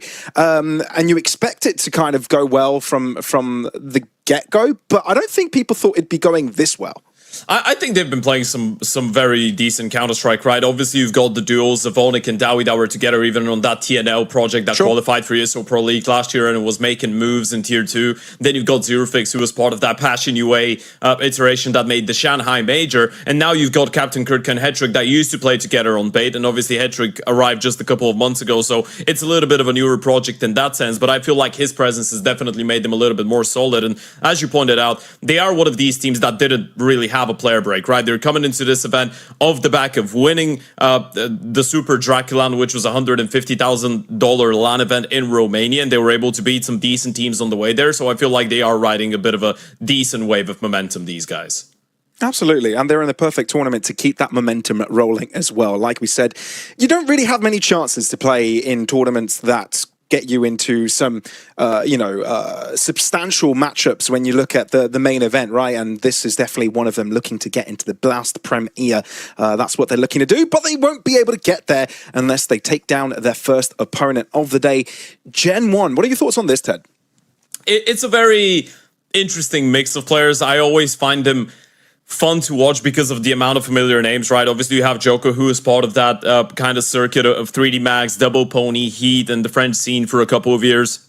And then you've got Kios, who was obviously part of that notorious Gamer Legion team that made it into the finals of the Blast Paris Major, but that was now 3 years ago, right? So it's been a very long time since we've seen Kios actually play on a higher level, and I feel like with this team it's been a little bit difficult ever since that entire deal happened and they lost Misuta and he went over to 3D Max alongside MBK, who became the assistant coach over there. They lost with Sync, who was the head coach as well, so now they don't really have a coach anymore. So I think it's going to be a difficult game for these guys. They have been struggling to chain up consecutive wins, but they are definitely a team that could be streaky and take down some bigger names, like, for example, Hotu and Kaleshi, that they have done in the last couple of weeks. Yeah, they've got a bit of a different narrative around them and a bit of a redemption arc perhaps for a few of them, maybe Kios being in that conversation, Chucky as well. But let's get into the meat of the situation. Let's get a bounds out of the way. Mirage, Inferno, I do like these graphics there. These look pretty sick.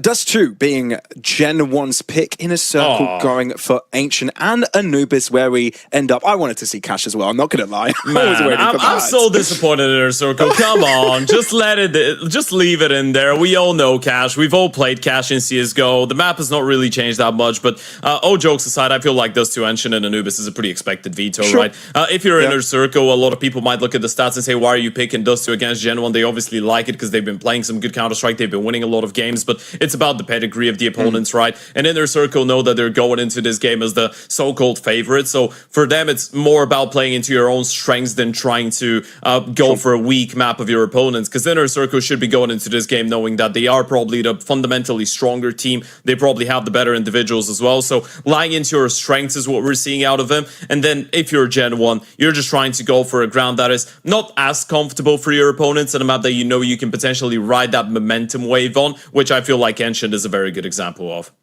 Absolutely. So, Ted, I really like this period of time when the patches come in, when we've got maps rotate over. But this time it's a little bit different, right? Sure, you'll have Anubis come in for Ancient, and you'll have those changes here and there, but these maps have been rotating and replacing each other. Overpass being that big conversation as well. These maps have been replacing each other. So maybe it's been 1 year, 2 years, maybe 6 months since you've played that map when it's rotated over. But this time it's a little bit longer than that, right? How much reps have these players have put into a map like this? Sure, Cash isn't in the conversation today, but that's always a trick up a team's sleeve that they can bring it in and find some performance from the get-go in tournaments like this, where it's single elim, right? Again, you have to win 3 matches consecutive in a gruesome quarter-final sort of situation. 8 teams competing to get into the Res Showdown, so get into the Blast Premier, sorry. So yeah, I really enjoy this time. All right, you already mentioned, Ted, so let's get back into the topic of the match itself. You're already talking about, this is going to be difficult for Gen 1. Inner Circle are on a roll. They've been playing really well. What are the win conditions, though, from Gen 1? What should we be looking at? Ooh, I don't think there's many. I'm not going to lie to you. I don't want to be the party pooper here, but again, as I told you, every now and then, they just have a very good performance in terms of the individuals. But the thing about this team is that there isn't that one player that's going to step up and have a star-like performance, right? So you kind of want all of them to activate at the same time. And something similar happened when they were playing the CCT Europe Series 4, which was on the 18th of June, I believe, against Hotu, right? And they were able to take down Hotu in a 13-4, 13-5 fashion on Dust 2 and Overpass, which I thought was a very impressive result, right? But back then, you had everyone activated at the same time. You had Joko, you had Kios, you had Chucky, and Kios' consistency, I feel like, has been key. Same for Joko, because those are the 2 most experienced and well-versed players when it comes down to playing against higher level of competition. So without these guys performing, it is very difficult to expect that Gen 1 are going to be able to do a good job, but I'm just going to go on the very trivial tangent of saying their only chance of winning a game like this is they need to win all the pistols, control the momentum from the very beginning, and make little to no mistakes. And even then, Inner Circle right now is a very difficult team to take down. I actually have that written down because I thought it was very crazy, but during Draculan, which was the event that they won, they played 7 overtimes. Well, more overtimes actually, but 7 of their maps went into OT, and they won 5 of them. And that tells you the story about the team's resilience, right? This is a team that is very difficult to take down. Even when they do make mistakes, even if the games do get scrappy, they are usually very composed when it comes down to these tight situations. So I feel like for Gen 1, the opportunity to win a map here would be just make it look one-sided, right? Even in a brawl, even in a very close affair, I feel like it's going to be difficult for them unless they're able to make the game very scrappy. Inner Circle is playing very well structured, very fundamentally sound Counter-Strike. So unless you're able to kind of get them out of their comfort zone in a way, drag them down deep and make it very messy of a game, I don't really feel like Gen 1 are going to have many opportunities, but they do have the players to try and cause chaos, which is, I guess, what they have going on for them. So yeah, the individuals need to really shine. And I don't really want to beat the horse when it's down, Ted, but I put that in contrast as well with Gen 1's ability to not be able to close out games, right? It's the complete opposite. When they get leads, it doesn't seem to really fare well to them, right? You have that a little bit of inconsistency on that end, which is odd, right? You did mention that, sure, there is not that stardom, there's not that pressure that one player can put in and draw you across difficult moments. And I feel like Inner Circle are full of that talent, right? Anyone can really do that heavy lifting. Not that they always need it, right? So it's going to be an interesting game. See how Gen 1 can perform here, and it's a classic underdog versus Goliath story. But Ted, if there is that sort of situation for Inner Circle, like, let's go to the negatives a little bit, right? Where can Inner Circle fall? What can they fall victims to in situations like this? You were talking about fatigue, right? They've been playing for a long time, not getting a good break in. When will they crack? That's also a question in everyone's mind sometimes, right? Sure. When you look at a team playing. But is there anything else you look at that say, oh, this is problematic?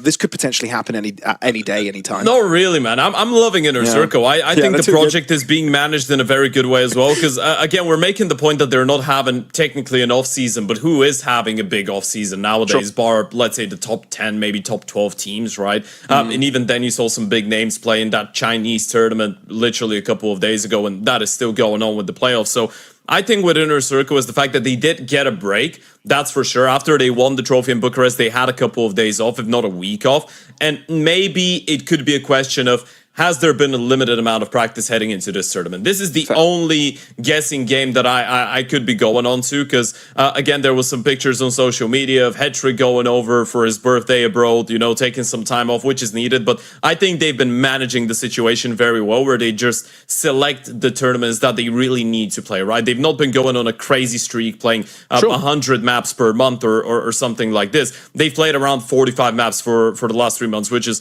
completely fine. So yeah, I don't, or the last 2 months, sorry, since adding Hetrick. So I don't think it's been that big of an issue for them dealing with the burnout. I feel like they have been doing a good job. It's just that they've been playing a lot of maps in the events that they have been attending, but there hasn't really been a lot of events in general. Yeah, it's day-to-day balance, week-to-week balance, no real grind, then break. And I feel like that is the key to success in this circuit. But folks, we'll be finding out the result, or even how things will go in just a moment. There's a small technical pause that we'll need to take care of, but we'll be back after a short break to get things underway.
And we are live, everybody. Back on the Res Showdown, a Blast Qualifier. Third match of the day, but first map between Inner Circle Esports versus Gen 1. 1xBet odds pretty trivial after what we were discussing on the desk earlier, Ted, as we get things going on Dust 2. Yeah, pistol rounds already starting. CT side for the Inner Circle boys. A bit of a long pop coming out. That's a nice opening kill out of Brooksy, and Drac will follow it up with another one. We've got a bit of a replacement coming in for the side of Gen 1. Kios is not on the server. That's odd. Yeah. We had some technical issues, obviously. Maybe that's the reason. Yeah, something to do with air conditioning units. I guess we'll figure out what's happened if we get to gain information midway through the map itself. Brooksy making this one simpler for Gen 1. And Zerafix is in a 1v3. Gen 1 not even giving him a piece. So that's going to be pretty damn trivial for Gen 1 to get things going. Round number 1 in the bag.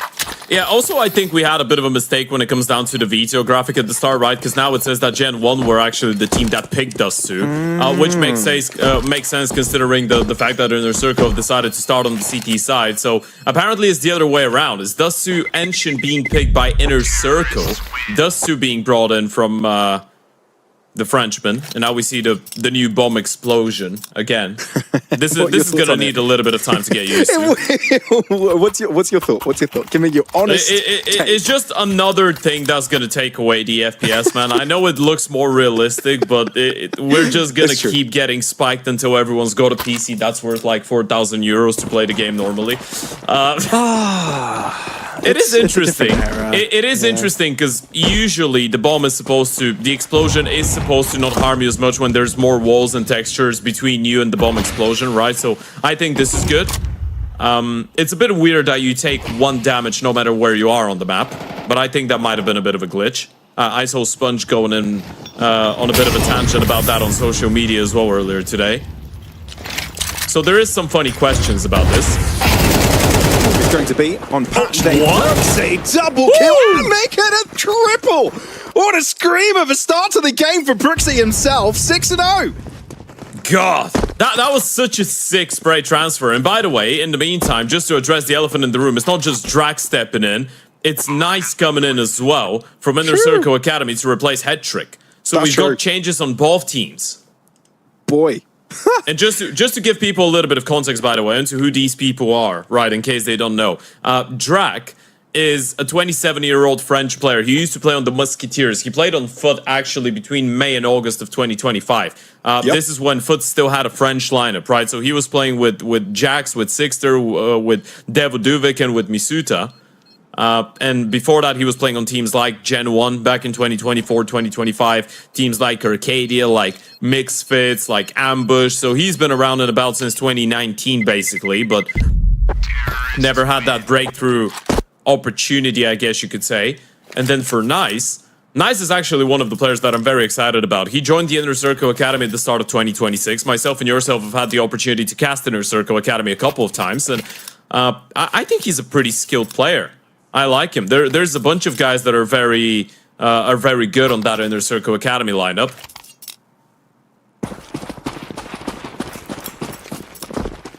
Yeah, good to have, the younger talent filling in spots like this. Yeah, but that shakes things up, right? Now we've got both teams with stand-ins, so it's going to be interesting to see if that changes anything. I would still say Inner Circle should be the heavy favorite, but I guess we'll find out.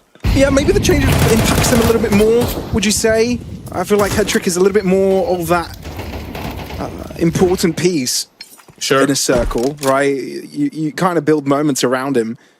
Definitely much more experienced than Nice, right? But Nice is a very skilled player. So this is going to be exciting. I don't think it makes the game all too easy for Gen 1. And also Inner Circle Academy, one of their best maps is Dust2. So they are replicating a lot of the maps that their main team plays. So that should make it a little bit easier for Nice to step in. And with that, Pistols and Scout is the play for Inner Circle. And they have bolstered up defensively. The most important start of them all. Look at Gen 1, that's where they're heading. Yeah, it's a good stack. Onyx not seeing anything in towards middle. Bardat smoking towards the doors and the short molly, so they know the play is coming. They do. First shot doesn't quite land on the scout, and that was the winning saving grace for Inner Circle. The rifles are singing. Blazers with a double, and that should be the entry. Onyx making his way towards the back lines, even though he's done quite substantial red bar ordeals. It actually goes Don't know very why I'm trying well. to get complicated with that, but yeah, it's just not enough. Yeah, it goes very well with the fact that Drax got a dark profile picture as well, because his nickname is Drac, right? Mr. Dracula, maybe that's him. Looks like the silhouette of a bit of a vampire, and we see a first tactical timeout being used by Gen 1 before the first buy round. So this is already kind of intertwining with the conversation that we had before the start of this one, Pavlos. I feel like Gen 1 know that they need the momentum, right? So they need the good start. They've won the pistol round, the anti-force, the anti-eco. Now we're going into the first buy round. You get away with this one, you're finding yourself in probably a position where you're 4 or 5-0 up, depending on how many guns the CT save and how dangerous they're going to be in the subsequent round to this one. But so far, they've been able to keep them clean as well. Inner Circle have gotten 3 kills combined over the course of the first 3 rounds. So not only Gen 1 find themselves in a good spot round-wise, but money-wise as well. They've been able to build up a pretty decent economy.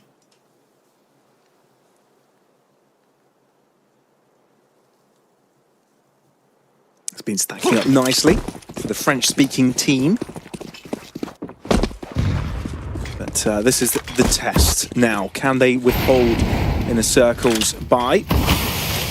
Nice getting his hands on the big green as soon as he has the opportunity to. HE falling a little bit too deep, not doing all that much damage as Gen 1 are dry peeking this push. Or maybe a bit more contacty. Pre-firing the corner, no chance for Onyx, albeit looking away for the flash. And with Knight going down, that makes it a quick sequence for Gen 1. It's not a bad position out of Onyx, by the way. It's a little bit unfortunate because Blazies was fully blinded by their own flashes, and he still goes out on a bit of a pre-fire. It's just the communication, right? It's a well-coordinated play. He knows my only task here is to run out, pre-fire that left-hand side angle. If I don't do that, well, then we're creating an opportunity for Onyx, but he couldn't even fire a bullet. Straight-up headshot coming out of the glow. And this is a good start for Gen 1, all things considered. You go off of winning the first 3 rounds, a tactical timeout, and now you get the first buy round. Execution was good, pretty simple. We saw that one player in towards T-spawn. I think that was Brooksy lining up the door smoke for the B-pop. You hit him hard in towards the bomb side. You want to punish them, not let them play the mid-round. This is so weird. Oh, it's so odd. It's so weird. Getting used to this is going to take a good while. I've not played yet. It's going to be one of those things so I've not felt it myself, but just by watching, it is a little bit off. I wonder if it's one of those things that will get reverted, right? Not many things get reverted instantly, not by Valve.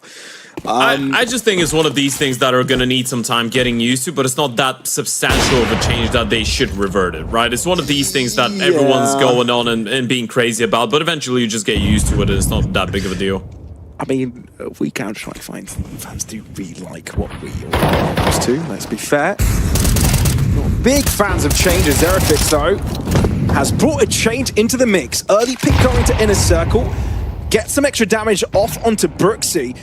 In the meantime, Chucky not able to do much through mid either.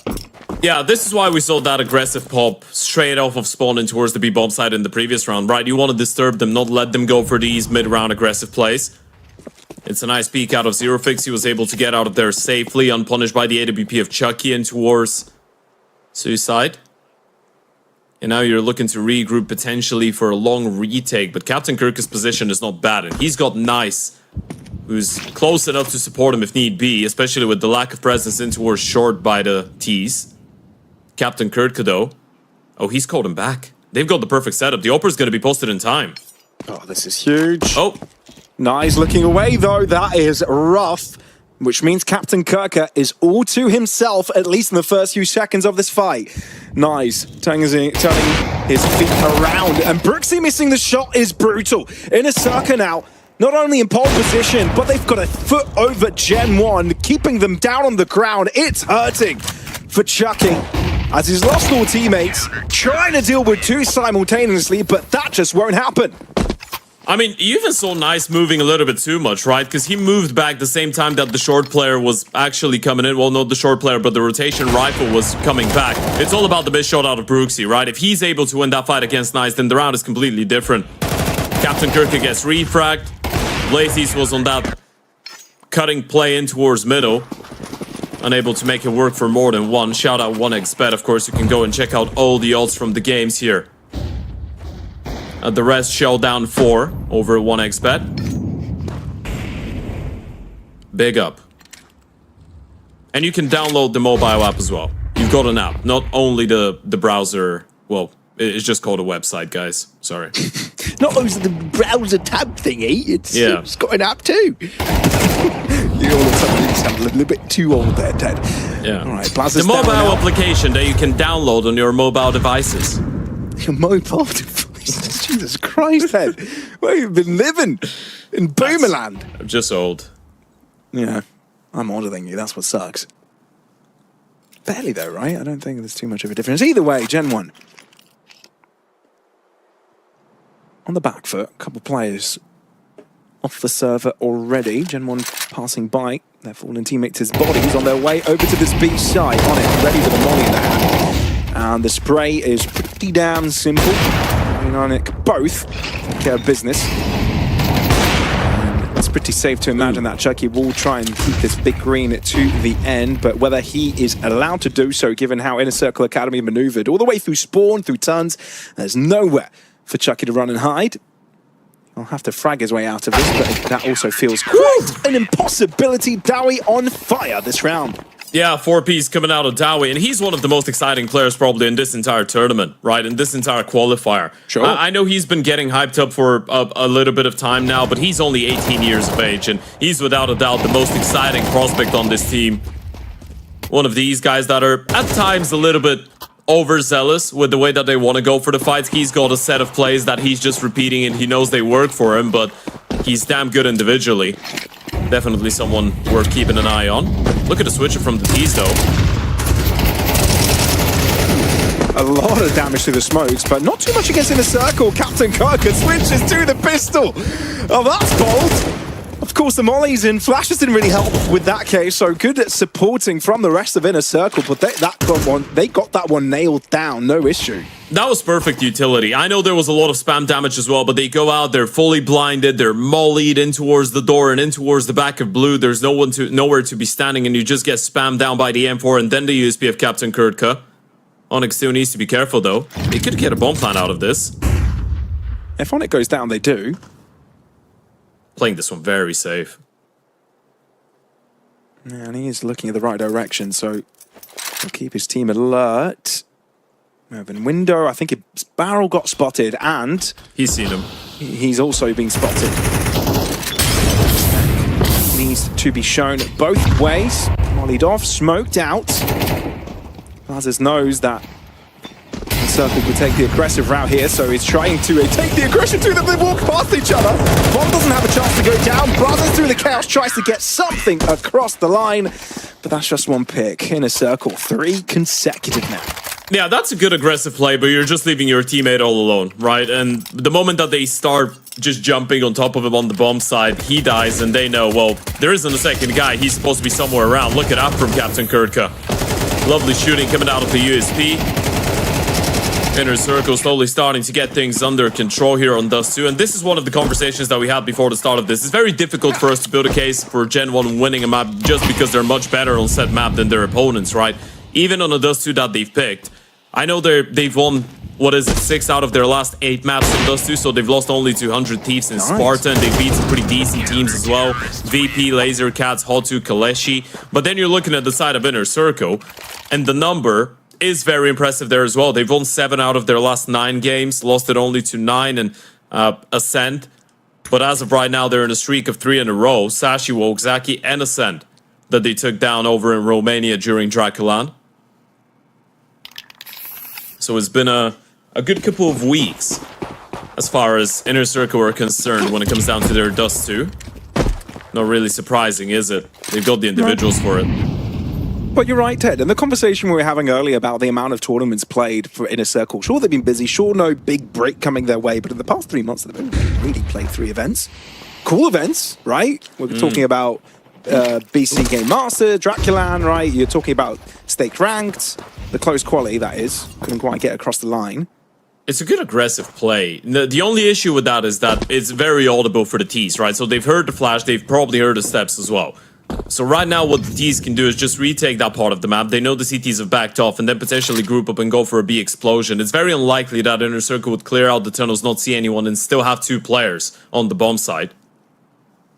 So this is a good call right now for Gen 1. Thing is, Inner Circle are not being pressured elsewhere on the map, so they should be on high alert, and Onyx still got an incendiary right after that smoke fades. Well, for the first few seconds... Oh, they went through. Were paired to the hit. Oh! Dowie and Onyx both get damage across, and that is massive. And Dowie continues to rain terror! Look at him go! Unstoppable, finally! Showed a stop sign. Buzzers realizes aggression needs to be brought to the table. Bring some space to Jocko to plant. But is it all too late? C4 on the ground, 1v3. Less than half HP, far from ideal.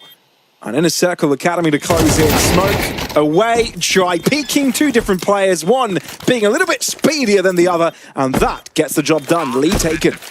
Not even a bullet landing on Nice. That was such a good peek out of him. Switches to the AK. I was just gonna say he's with the AWP, probably gets a pistol out, jumps out, sacrifices himself so they can get the kill. He decides, you know what, I can take that kill. We don't need to lose more than 2 players in a round like this, and you can see how quickly things have shifted, right? We were talking about that initial piece of momentum that Gen 1 had at the start. It's all gone now. You go in towards the B-bomb side, you push through the smoke, it's good timing, but then both Onyx and Dow are able to win their fights playing on this on a retake. So you automatically start the round in a 5v3 in that post plant. 2? Oops, already. They're playing with confidence. I mean, Knight has been hitting some ridiculous shots. Right, slotting into the head trick position nicely. He is very skilled, right? That's one of the things that we need to keep an eye on. There's him, and there's a couple other guys on that Inner Circle Academy team that are very interesting to follow. It's Nice, it's Norse, and then you've got one of the star players, Lice Young. So there's 3 of them that are individually quite cracked individuals. Individually cracked individuals? Individuals. Yeah, that was a great sentence, wasn't it? What would you rate it out of 10? An individual 1. Thank you. Individually brilliant. That's exactly what you are, Ted. But let's see if Gen 1 can come back from the back foot. Just a single flash available to them now in the hands of Jocko. Ooh, nice shot. But if you get exits like this, there may be a good chance of the round. Zerafix confronted with a drop from Chucky, not surprised by it. They should be ready. And Zerafix, through the smoke, catches them unawares. It's a 1-on-1, so not impossible for Gen 1 to take care, but with Captain Kirk closing in from long, it's put Jocko in a real tough spot, having to focus on one end, keeping himself covered from the other. Too damn difficult. And with that, Inner Circle, Inner Circle Esports are in a row. Yeah, they're just so sharp individually. You can see the way that all of them are winning their fights. It was the way that Dowie and Onyx were getting these kills in towards B the last round. Now Zerafix is just getting instant headshots the moment that he's got an opportunity. We didn't quite catch that in real time, by the way. Onyx fully blinded, able to get the opening kill. And then Zerafix just pushing through the new box smoke. Not giving them a lot of chances right now, making this look very comfortable, and that's a little bit problematic. This started as a 4-0 in favor of Gen 1. We're now looking at 6 consecutive for the CTs. And again, this is not even their map pick.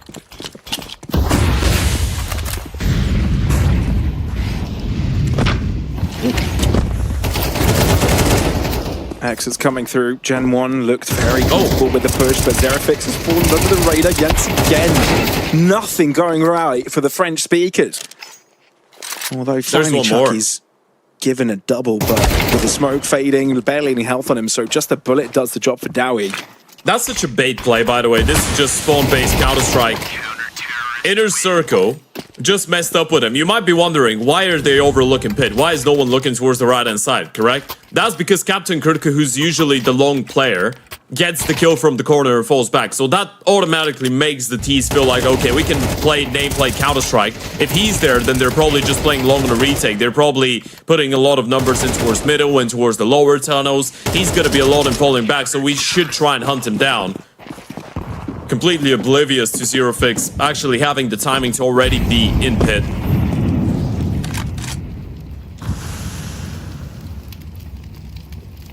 Tough times for Gen 1. They won the pistol, the follow-up, a couple rounds after that, a nice upset buy.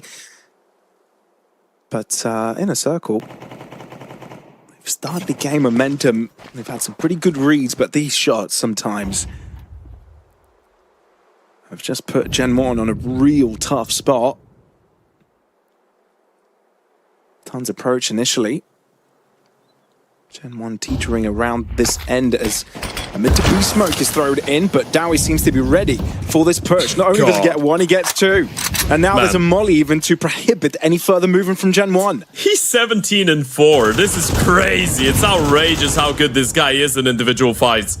You give him a fair aim duel, he's an absolute madman. You give him a fair aim duel, it's not fair. No, yeah, that's a fair point. Actually, it's an unfair point. Zero Fix shuts down another one, and they're just getting picked apart right now. He doesn't even need support. He can just do it all alone, pistol in hand, looking for another one. Might get punished by Drag, but he's in a 1v5, and this ain't happening.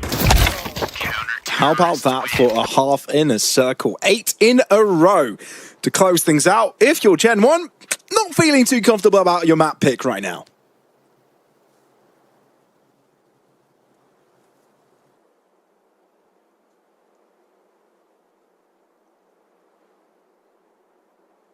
She said she loves you, but she can't love me. But I love you. Yeah. Look, all of my friends going crazy. I gotta brag on myself, I amaze me. Got to phase me. I'm Joe like I'm back in the 80s. I won't play window anymore. What's going on? Play your role. 1xBet. On to the next one.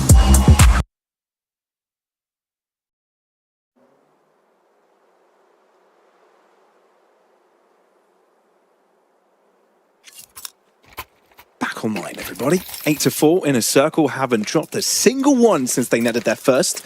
Gen 1 now on that CT side. Ted, have they got what it takes to come back? Yeah. No, not really. I mean, we had that conversation at the start. Inner Circle might be playing with their Academy Oper, but again, it doesn't really mean that much considering Gen 1 are playing with a stand-in as well, and Nice has been looking good, and Dowie's on a streak. He's on 17-4. Gen 1 might be looking for a bit of a proactive pistol round. Actually, not really. It's just a setup. One player jiggling with a smoke in hand. That's going to be Drac. Another one hidden in the cubby. Oh, look at that. Sneaky. So, starting on with the right foot forward. He's going for more. And he might get away with something. Dowie, however, is the big final boss. Yeah, he wanted to get the information there, Joko, so you can't really fault him, but it feels like the moment that he spotted that second player, he should have backed off, right? They still had that one smoke in towards B2 players with their eyes on short, so it didn't really feel like there was a lot of pressure being created elsewhere on the map for him to have a gap to play. Ted, look at Dowie's kill count. That's as much as his age. Right. Sorry, I'm just amusing myself here. No, it's all right. It's all good. He might get B more. seems to be the target. And Drac has just moved away from the position to help Blazers with clearing out mid. Now he's realised what the play looks like, and boy has he popped off. Blazers closes in as well with the dualies, and that's put complication into the mix for Inner Circle. Zerafix alone. Just the Glock. And damage incoming. Three players looking to approach, looking to connect onto those headshots, but only one will be found, Gen 1, with both pistols. Yeah, I mean, it is quite important, and it's giving you a little bit of hope that they're going to be able to make this map look a little bit closer than what it already is, but it's still going to be a tough one. Nice shots, good aggression coming out of Joko there. There's the refrag out of Dowie, and then obviously Drag going absolutely huge with the double kill. A couple nice taps out of the USP, and you had the Julie's close range to make sure that this would be an unlosable round. And more important than anything, the T's didn't have the opportunity to get that bomb planted. So now you're downgraded to just a couple of Glocks with the Hero Scout for the IGL. It's good old Dust 2 Classic, that one.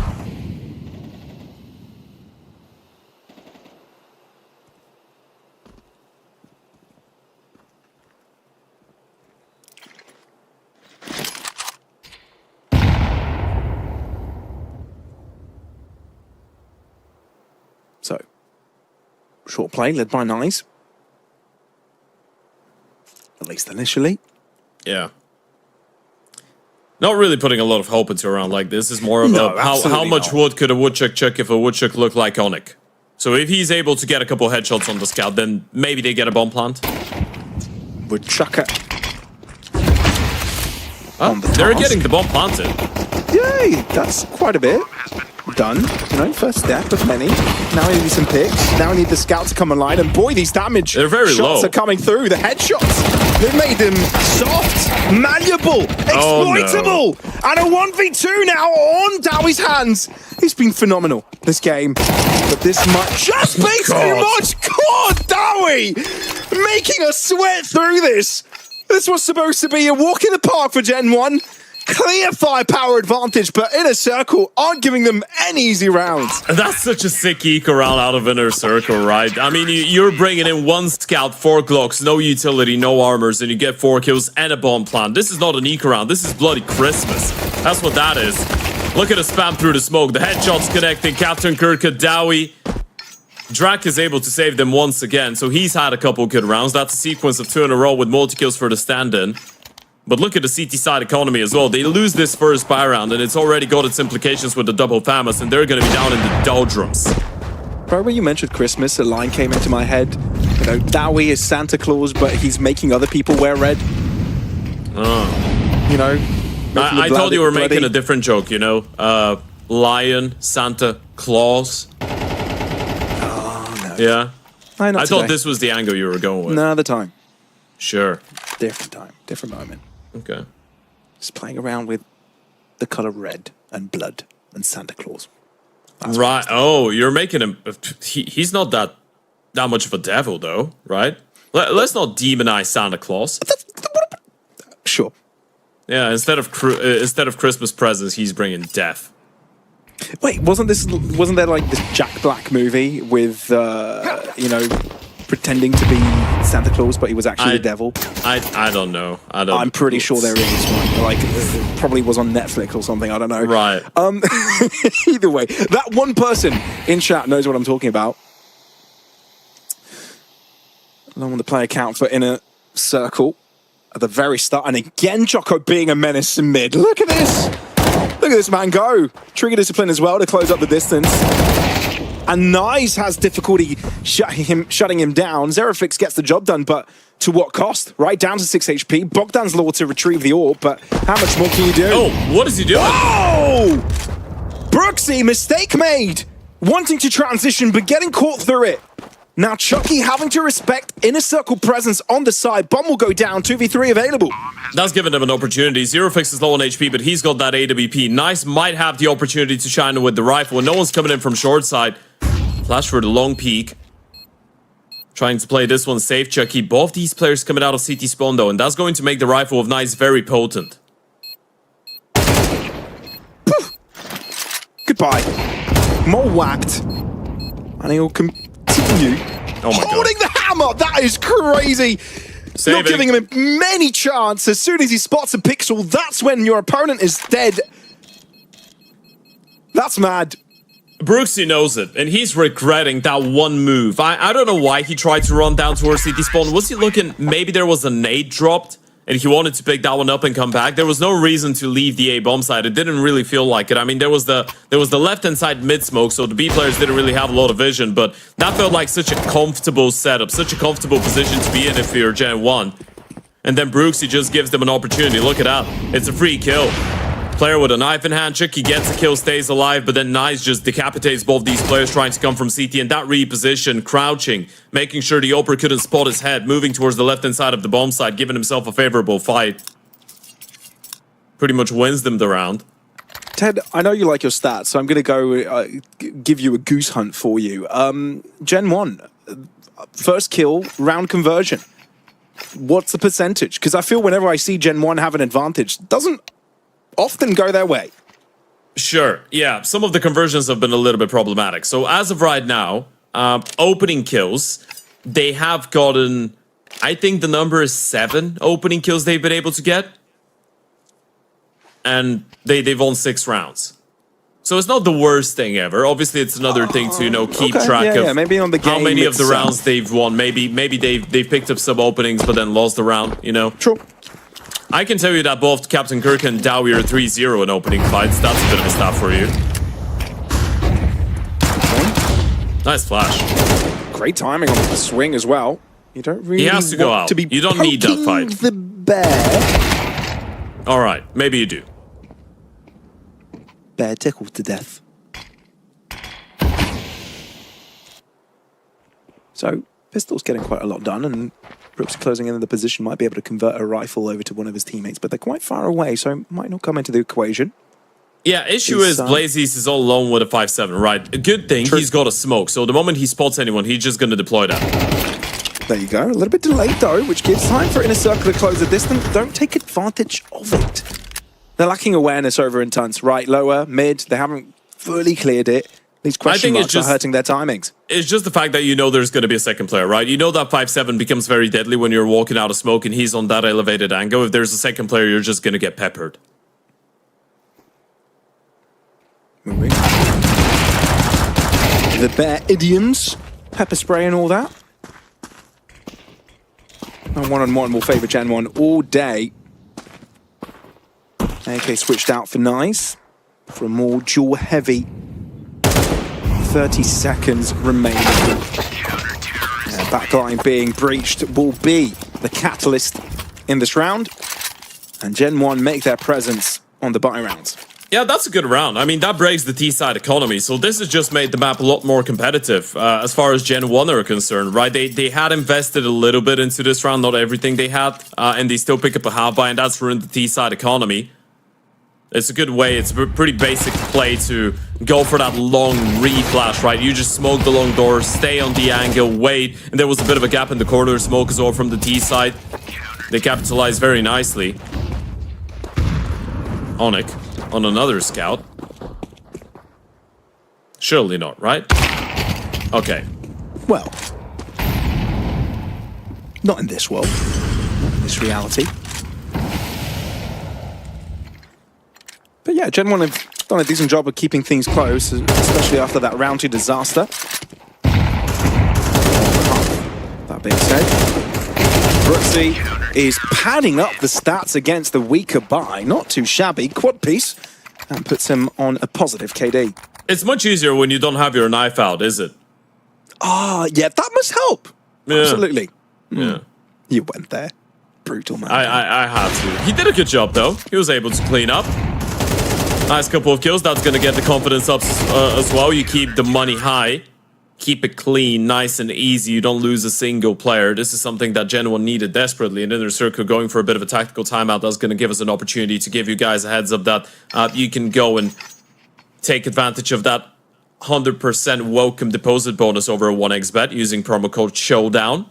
That is SHOWDOWN. It's in the tournament title. Yeah, it basically is. And you're unlocking the welcome bonus. If you want to go and check out 1xbet, shout out one time. Well, shout out multiple times, actually. Multiple times, yeah. Yeah. It does help with getting paid by them to do this. What? Isn't this what advertising's all about? The fans know it. We're no friends. illusion. No, we're friends. Friends? Yeah, mate. We go way back. Way back. Oh, God. Oh, drag. Woo! Oh, someone's unleashed the kid! What's going on? Gen 1 need a little bit of fire, but maybe they've burnt themselves with it. All right, let's calm down now. That was a 5v2 start, right? Drag just goes and gets a triple kill. He keeps on pushing, fair enough, gets shut down. You lose another player. Now you need to close. You cannot let this round slip. Does Onyx turn around? Nope. They both don't. Okay. And it's going to be a clean up towards the end of this. So this is Gen 1 putting 9 on the board. It's a good aggressive play out of Drak, off of a tactical timeout for Inner Circle as well. So now you've leveled up, and suddenly, this map not looking impossible to win for the French side of things. Look at that out of Drak. That nade was so well timed. The smoke it creates, that gives him a bit of cover. Helps him isolate the fights, get all 3 kills.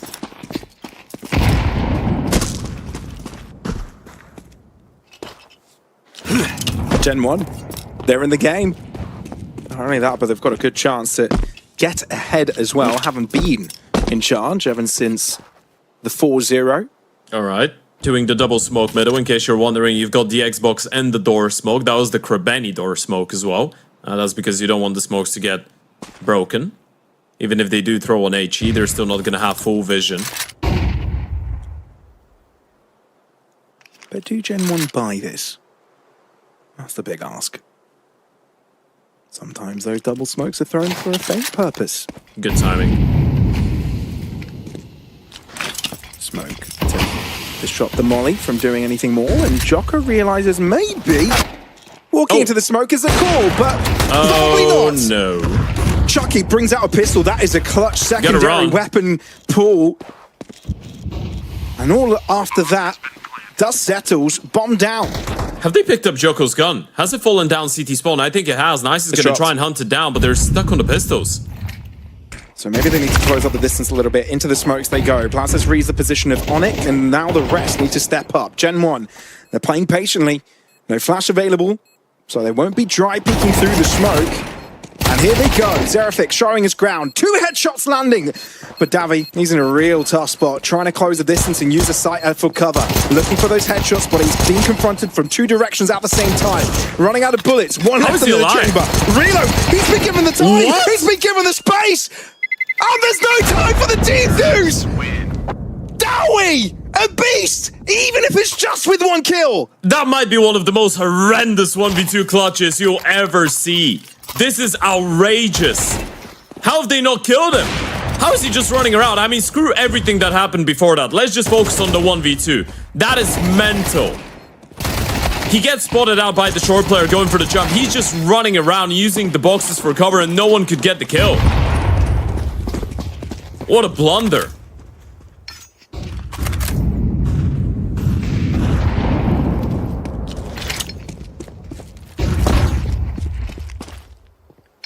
That is... Yeah, I think blunder's the right word. I'm not sure what that is. I was thinking to see if there's anything better to add to that, but you've covered it.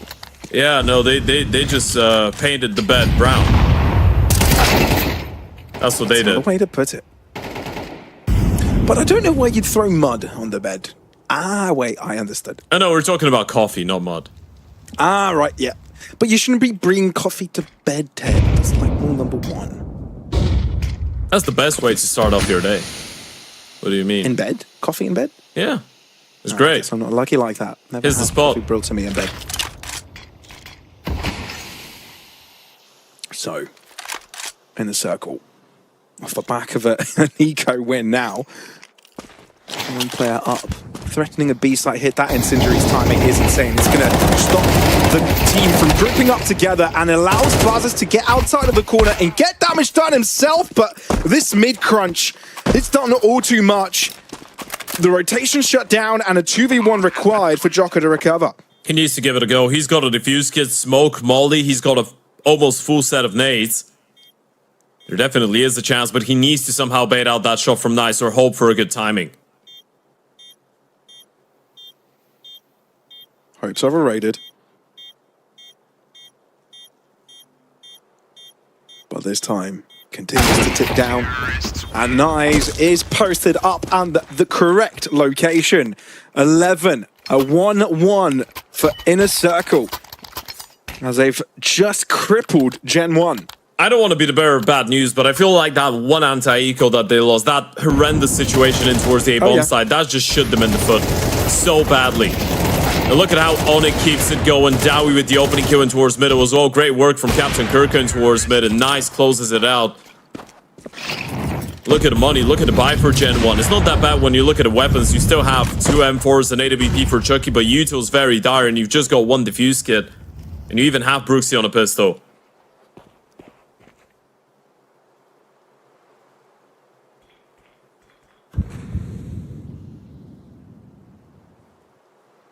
Midwalk?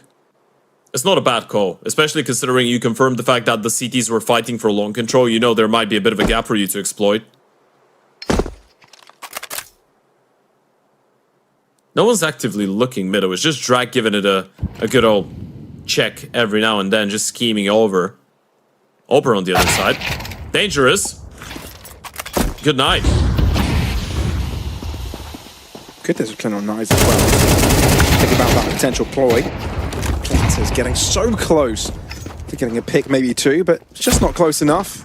And in a circle with just the 2 picks, we'll be able to close this one out. Hard to imagine status quo will change.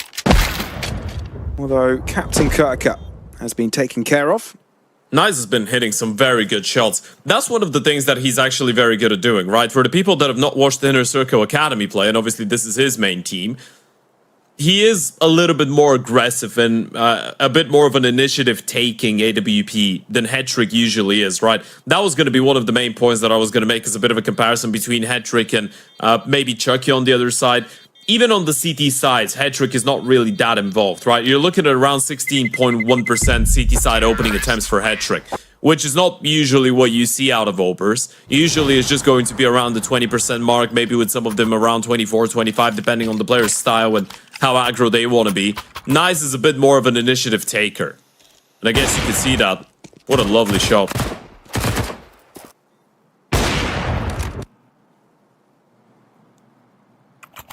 Exciting times. We've just turned that entire game into a scouting mission. I mean, we get to watch thank a you youngster in a circle for switching Nice in, I guess. Coming in on a late call, and that doesn't mean we don't want Hetrick to come back, but it is exciting to see how Nice does with the main team. So far, so good. So, drawing back to the initial technical pause, I got there. Brain aneurysm, apologies for that. The fact that there was an AC issue, I'm thinking, wait, is it just, you know, a heat wave? It's impossible to play, you're sweating, you can't grip the mouse. So you say, all right, maybe let's bring Nice in. I wonder if that's the situation. If so, it's pretty damn cool to have that option as an org, right? Sure. Now, we don't really know who the AC issue was for, right? It could have been Keels as well. Fair. We don't really have that information right now. We don't really know what the reason is for Hetrick not to be around, but so far they've been doing all right, even without him. It's all if, buts, and maybes for now. If we get the confirmation, we'll let you guys know. But for now, focus on the task at hand for Gen 1. Trailing back, not only in weaponry, now in play, is Captain Kirk putting Blazers to his place. And Gen 1 don't know what to do next. Jocko, he's found success leaving A long, gaining access in mid, and this time the position is held by Nice. Yeah, he's done that so many times, Joko, that there's no way Nice is not going to be holding for this. Yeah, but there's a timing game in this, and Nice sure does turn around. He will be ready for it this time. Gen 1, fate in Chucky's, Brooksy's, and Drax's hands. Nice, staying alive, drawing out his opponents into Dowie's wrath. In a circle, from start to finish, looked in control. And with that, take their opponents as map pick, 1-0 in their pockets. Yeah, that was the level of domination that we probably expected to see in a game like this, regardless of the roster changes, regardless of the last second stand-in situation. Dowie popped off with a 25 and 13, and I feel like on a map like this too, even with Gen 1 winning both best rounds, and we shouldn't be forgetting that. They won 9 rounds in total, but they started the first half 4-0 up, and they won the best round in the second half as well. So there was chances for them, but I just feel like the score doesn't really tell the full story. It felt like that was such a comfortable game for Inner Circle. Not at a single point did it really feel concerning that they might end up dropping the map. No, absolutely not. And that just takes care of business for Inner Circle on Dust 2. And we have Ancient to go to after that. So things do not get easier for Gen 1 as that will be going ahead. I mean, a lot of individuals to kind of give praise, but the one to get the ball rolling for Inner Circle, especially given that they were 4-0 from the very get-go, you've got to give it to Dowie. No, you really have to, right? He had an open field, open day. You can call it whatever you want. The world was his oyster. It was like a buffet on Dust 2. He was just devouring everyone. The 1v2 with the Pit 250 on the A-bomb side, where he just had to stay alive and get the kill into the diffuser, that was absolutely mental. But I think all in all, from the very beginning until the very end of the map, he just had a great game. And that's one of the ways that you can tame a team like Gen 1. They might be a little bit wilder. They will try and rely on some of these individuals popping off. When you have someone like Dowie on the other side, Zerofix, who was shooting very well, nice hit, some very nice shots on the AWP as well, excuse the pun. I think it's very difficult for Gen 1 to make this a scrappy game in the way that they wanted to. Indeed. Folks, Ancient coming up next. Don't you miss it. We'll be back after this. The new breakthrough, an innovative phone with 1xBet app. With 1xBet app, you can register and start betting in just one click. Intuitive interface and thousands of sports events every day. User-friendly app. Big wins, fast payout.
break through an innovative phone with 1xBet app.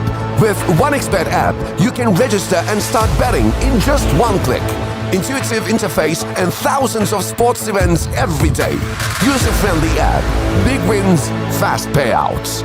She said she loves you, but she can't love me. But I love you. Look, all of my friends going crazy. I gotta brag on myself, I amaze me. Got like a phase me. See Joe like I'm back in the 80s. I won't play window anymore. What's going on? Play your role. 1xBet. On to the next one.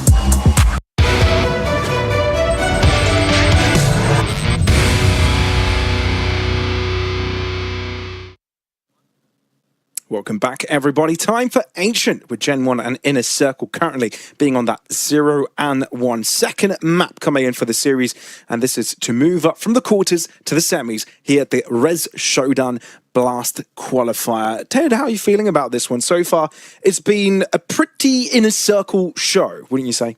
Yeah, it's been difficult for the French guys to come into the server. Well, French Belgium. I guess it's a little bit good that we did receive some information that Kios is going to be getting back to the server, right? So they're going to be playing with their full 5-man roster for that second map. But it still has been a bit of a rude awakening for them on one of their best maps. Dust 2 didn't really go their way considering the fact that they won both pistols, but they still got only 9 rounds considering, again, the fact that they started with a 4-0 lead. It wasn't really good. They weren't able to counter Dowie, and I feel like towards the end, maybe they had an opportunity to run away with the map, but that anti-eco that they lost, that Dowie 1v2 on the A-bomb side, the fact that in another anti-eco they had, 4 casualties and allowed the T's to get a bomb plant where they had nothing but just a scout and a bunch of Glocks. I feel like Gen 1 just made one too many mistakes and provided Inner Circle with too many chances to win rounds that they probably shouldn't have been able to. Indeed, that's the case. So Gen 1 coming in with full force here on Ancient, and now we start to think about what other win case scenarios are. We always want to entertain, what can happen if Gen 1 sort of perform. We know that they've got some solid individuals. Sure, if you look at Inner Circle Academy, you've got them covered, but I want to be the devil's advocate here, Ted, and I kind of want to move into Gen 1 here on Ancient. It's not that they've been particularly bad on it. No, not really, right? It's one of these maps that they're quite comfortable with, and they have been playing more Counter-Strike than their opponents, right? Even since the start of June, they've still played, 6 Ancient maps, and they've won 4 out of them, but it's just the pedigree of the opponents, right? It's a pretty similar conversation to the one that we were having in the pre-game show, where you take down Sparta, The Last Resort, Cybershock Prospects, Donsu, Just Players. These are not really teams of the caliber of Inner Circle when it comes down to this map, right? So I feel like this is the only issue. It's not that they cannot play the CT side. It's not that they cannot, carry on with the momentum. It is more so the fact that they're not really used to beating teams of the level of Inner Circle, especially when you've already lost the map. I think it is better because Kios is going to be back on the server, right? And Drag had some good moments, but obviously you want to have your full 5-man lineup. If Joko has a good game, then I think they might have an opportunity. They just need to dictate the pace from the very beginning on the CT side and try and kind of avoid that breaking point as on Dust 2 when they had that 4-0 lead where it just felt like eventually Inner Circle got to play their game and then it wasn't even close from that point on. Dowie was just destroying them. They need to try and keep Inner Circle at bay on the T side for as long as possible. That's what's crazy about Inner Circle Academy, the stardom moments you can find from some of these individuals. I mean, sure, we had Dowie as an example the previous game, but how disruptive they can be, right? Sure, Gen 1, you also have to lose a 4v2, and not just say that your opponent's won a 2v4. So, yeah, the opportunities were created, but the fact that Inner Circle can grab these opportunities by the horns, making them their own, right? It wasn't just one opportunity. We aren't just talking about playing off of disadvantages in terms of number of players on the server. We're talking about weaker buys as well, trying to min-max what they can do within each and every round, right? They take things fully seriously every step of the way, and that's what makes them so dangerous, right? And that's what kind of can take down a lot of these lower tier teams, which is why Inner Circle are where they are right now. And it's one of the reasons why you would put them as one of the strengths coming into the playoffs here at the Res Showdown, right? You've got 8 teams, single elimination, and if there is a team that can take it to the end and fight with tooth and nail with everything they've got, because they only have one series realistically every single time to get to their intended target, Inner Circle would be one of them. Yeah, I feel like it's just how things are supposed to be by design. You've got Inner Circle and then you've got Magic on this side of the bracket. It's one of these two teams that probably should make it into the grand final. And then on the other hand, you probably had NAP and Bait, but now it's Bait and Virtus.pro. So yeah, I just feel like if you are Inner Circle, you're just going into this game with a clear head, knowing that you are the better team. And maybe even feel like you've got the better individuals after this first map, right? Dawi was unstoppable. He was all around or all over the side of Gen 1 on map number 1. So yeah, I think from a team point of view, it felt like they could play their very standard methodical type of approach in terms of the Counter-Strike. But then even when it was coming down to just the individuals, they were again the better team. So there isn't a lot of things that are going in favor of Gen 1 now heading into that second second map. It's still going to be exciting to some extent if they are able to start it off well. And I felt like Chucky didn't look bad individually per se. I thought Joko had a couple nice aggressive plays, and he loves an aggressive play on the CT side of Ancient as well. So there is some creativity that they could throw into the mix. Absolutely, absolutely. And, you know, Chaos coming back in could be a little bit more of that creativity, right? I mean, you're talking about one of the players within the roster itself for Gen 1 that has gone to many lengths, right? Has gone pretty far with his career, with Gamer Legion, right? Making it all the way to the Paris Major Finals, you know? Sure, he's nowhere near to that grace, right? Which is why you'd want to consider this project for him a redemption arc. You want to see him get back up there. But, you know, having that experience with you and, you know, being able to come up with some brilliant moments that he has in the past, you know, that's just kind of what you hope on, right? Sometimes it is you know, a team clicking, requiring some time to get through some turmoil, you know, requiring the time to gel together properly. Sometimes it's a matter of time. Sometimes things don't gel, and we won't know until Gen 1 get across a lot more matches along the way. But, you know, Ted, talking about creativity, who is that other piece for Gen 1 you kind of hope that can bring it? Maybe not only on the calls, but individually on the server itself, right? Because creating moments is a big part of this game. We know there's not that star player for Gen 1 right now, but, you know, needing a little bit of that creativity. We saw a little bit of that from Joko previously on Dust 2.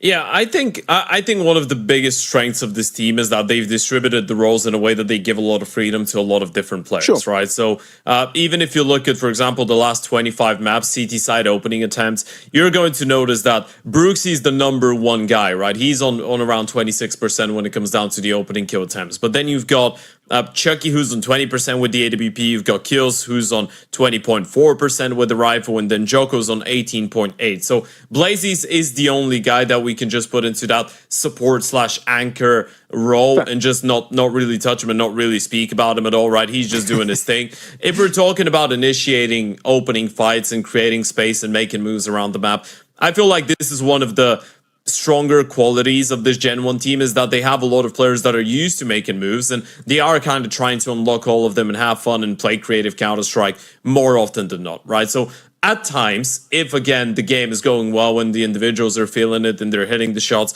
this is something that could cause a lot of chaos for the T's to work with or deal with, especially on a map like Enshin, where there's going to be a lot going down in towards the middle fight. How are you going to approach Cave? And Gen 1 has never been a team to think about these things too much. They usually just throw themselves on first timing. Maybe we're going to see them challenge on second or third, depending on how the T's want to play it. But there will be a lot of fighting going on, right? Gen 1 is not a team that just gives you the map, the map and lets you have all the space and then group up and execute onto a bomb site. They will be thinking about ways to be proactive. So it is going to be an interesting game to some aspect to see how Inner Circle are going to try and counter all of this. Indeed, indeed. It's a matter if Gen 1 are the ones asking the questions to Inner Circle, or will they have to be playing reactionary all the time? I feel like that's kind of what we saw in Dust 2. Sure, it was that 4-0 start, but you know, ever since it was sort of Inner Circle dictating how the game went, you know, where the pressure was put and how Gen 1 were reacting on it. And, you know, obviously Inner Circle that had a much better time figuring out the solutions here. So we'll see if anything changes in this one. But yeah, as you guys have probably noticed, there is a bit of an issue behind the scenes that we're trying to take care of before we get into the server. And I've just been notified that we could throw this over to a break to hope that everything gets fixed before we get into game. So that's what I'm going to do, folks. We'll see you in a bit. Don't go anywhere.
Inner Circle 1-0 in the series up against Gen 1.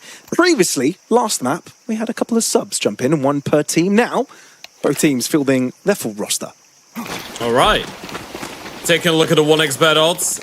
No surprises there. 1.06 for an Inner Circle win. 7.61 for the side of Gen 1. You can go and check these out. Of course, check out the mobile app as well. Free bomb site. How about that? Best case scenario, I guess, for Inner Circle to get things going. Catch them outside. How about that? Nice. Big exec coming up. No one to contest, as you pointed out. So we've got the short smoke, molly long, flash over, and soon enough they will find out that there's no one to actually contest. So how do they want to approach this retake? They've got the smoke, flash HE, and the diffuse kit on Chaos. Wondering where that smoke is going to go. Cave, ramp, or on top of the bomb. But the T's are lining up to fight. Oh, I don't mind this. It's all down to that flash timing and who it will favor. Looking away, you've got a couple playing anti. Fully prepared for what Gen 1 wanted to throw into the equation. Quick jump in as well. Sure, Gen 1 find a couple of picks, and they've gotten themselves into the site. It could get dangerous. But do you realize at the time that Onyx has? No, you don't. You haven't got a clue. Now you're trying to wonder where on earth Onyx is finally revealing himself. But now, with a kit collected, a one-on-one. Damage found. God. Back out into the open. Buzzes did not know where to look. Gen 1 off on the upbeat. That was such a swagger 1v1 out of Onyx, by the way. He just dinks him and turns back. Head down. He knew he just had to cosplay an ostrich. Just play for the time. And the main issue there was the fact that Chucky was the guy with the diffuse kit, right? So he had to just turn around and run for the hills. So the moment that he goes down, then Blazies was in a very tough spot. A big clutch coming out of the IGL. Sorry for interrupting, but yeah. HUD was all over the place in round 1. Things sorted. It is in the circle with round 1 win. And Jocko with the steal in the corner. Captain Kirker doesn't fully clear it.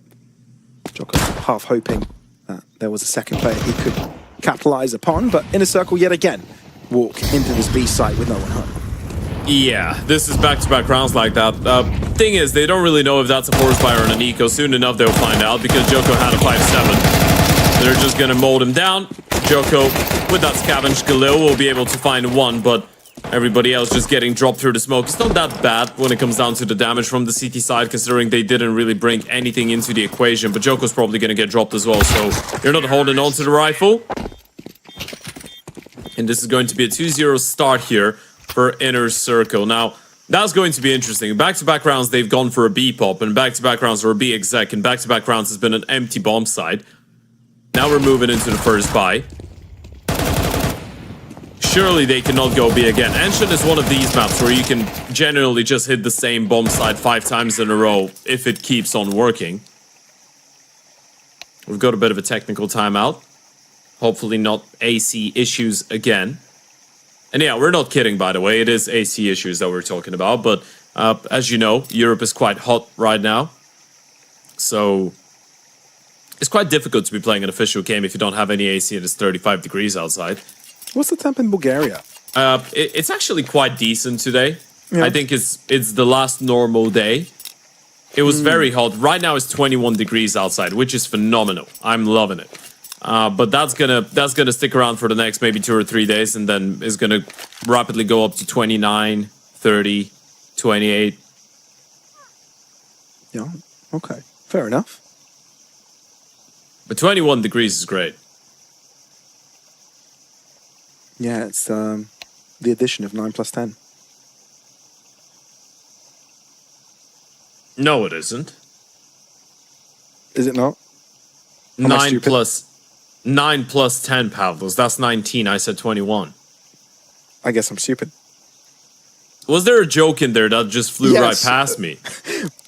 What's 9 plus 10? 21? You're stupid. You don't know this! No. You don't tell me you don't know this! No, I literally have no idea what you're talking about. No! Oh my god, I am disowning you. I really don't know what you're on about. This is that the a end meme? Of our duo. This is the end of our duo. You're just too young. Damn, okay. Damn. Chat Is knows that what a- I'm talking about. it's They like a- absolutely know. You've got to know what I'm talking about. If you don't, you're Zoomers. Is it? I mean, more than Zoomers. What? Maybe I know the clip, I just cannot think about it off the top of my head. There's too much brain rot going on. I cannot This was keep track of OG all of it. brain rot, dude, come on. This is old. Ted, this is old. I mean, when I say old, it's like a decade ago old. Okay. No, I don't know. Maybe I know the Unstatus over video, here. I just cannot remember. Yeah, sorry for making you feel bad about it, but I'm sure if I show you the clip, you'll remember it. I'm certain. No, I'm the certain. one thing, you shouldn't be apologizing. The one thing I can never feel bad about is not knowing a piece of brain rot. It's a meme, you know? Yeah. It's before memes were called brain rot. Sure. Memes used to be cool. Right. I don't know if memes were ever cool, but for me they were. I mean, they were at some point, yeah. Yeah. Yeah. Well, back onto the server. Enough focus on memes and all that. Yeah, I still remember the Ice Bucket Challenge. Yeah, that was an odd time in our existence, I'd say. Fun times. Brooksy down to 42. Keeps trying to play aggressive. Captain Kirker has his number, but it's mid-prio for Gen 1 to get things going. Ooh. I think Joko spotted out another head into our shelf. Now he's definitely seen a back turn. Freebie onto Zero Fix, switches to the AK, unable to continue onto Dowie. So you get that 2 for 2. Alper's still not spotted. Chicken's gonna get a chance. Never mind, gets mollied out of position. Great protocol, Yuto.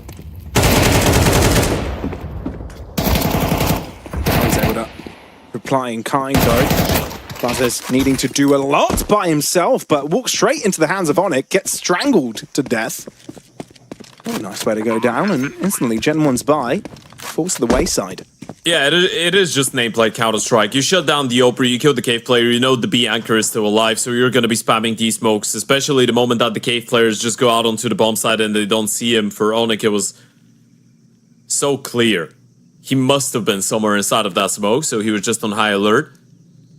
Good communication, presence of mind being shown. And another very good sequence coming out of Dowie, and it's a very similar story, only that this time around the CTs actually did lose the first and the second round, right? So for the first time, we're actually seeing how Under Circle can play if they do not lose that pistol round. It's been a little bit tough. Oh, God. That's what I'm talking about, by the way. You see how far away he is. He still takes 1 point of damage. And his screen goes full Macarena. It's just so blurry. It's gonna need a little bit of time getting used to. Nah, never getting used to it. It's done. It's part of reality. Till it changes. Shout out 1xbet, of course. Type !era in chat. That's ERA. And of course, you can use code Showdown. Ooh, surprise head trick. Keels is in Hedrick's confrontation after inserting themselves into the server. This is the first map for both of these players. It's a bit funny, isn't it? You're basically tuning in for a face-it puck at this point, especially if you are on the winning side of Hedrick. Might just be a quick 30-40 minute affair and then you've won an official. Captain Kurtka might get cleared out. Ooh, nice work. He's still able to get a kill and confirms the whereabouts of Keels as well. This is a good molly though. Keeps in the circle back for a little while. Now they have to give themselves room to move into Gen 1. Disrupt this. It comes down to Dowie really, and he gets confronted straight away. These pistols, fine damage, but it's not quite enough. In a circle, have equalized the numbers, but it also means Zerofix is all by himself on site. Gets shut down, and you could be in trouble. But there's a delay in Gen 1's approach. They don't have any Yuto to flush him out. And Onyx and Zerofix, Onyx and Zerofix both. I'll join to the hip now. Grouped up, one position. But no defuse don't kit. know this. Oh, yeah, not having a kit is going to be a real issue. Walk into the lines then. We'll get your head ripped off its shoulders. And Jocko does not want any part of that jungle. looks to drop away, and Inner Circle able to keep this streak flowing. It kind of feels like they're zooming, right? The moment that the bomb explodes and they're running towards the direction. It's very funny. Nice opening kill out of Keels. It was just a good reaction. The moment that Keels gets that refract in towards middle, they realized the rifle was rotated away and they knew they were against the half bite. That was a big double kill out of Zero Fix. Lost his teammate. And Onyx with a nice reaction on that AWP. It was just the fact that they didn't have any util as well. They knew they had Zero Fix trapped in towards the back of the box, but they just couldn't flush him out. Alright. Not too shabby. I mean, last round was the shaky button for Gen 1. Now they've got something pretty damn decent going for them, especially when connecting shots like this. And make it one-sided. Why not? Make your introduction into Ancient an impressive one. Commotion, so he's prepared, but not as ready as Blazes is. There you go. Flawless introduction to Ancient. Yeah, that was a very assertive round out of the CTs, right? You bring the fight over to them in towards middle. You had that smoke falling in towards jungle to extinguish the molly, so the Oprah can jump over, get a kill, tuck in safely without burning, go for a re-peek as well. Keels being very proactive in towards the cave position. It's one of these spots where I'm almost sad that Joko's not playing anymore, because he used to be a cave player long ago on 3D Max. But now you've got Keels here, and he's someone that is quite able of being very proactive as well. Navigating around, first tactical timeout coming out for Inner Circle, and I feel like this is just a sign of, let's not let them back into the game, of a sign of realization that these guys can still fight and shoot back. And Inner Circle shouldn't be underestimating the situation. It could still be a very clean win for them, but you could see a world where Gen 1 bounce back. 4 AKs, 1 AWP, full utility. This is as good of a buy as you can wish for the CT side.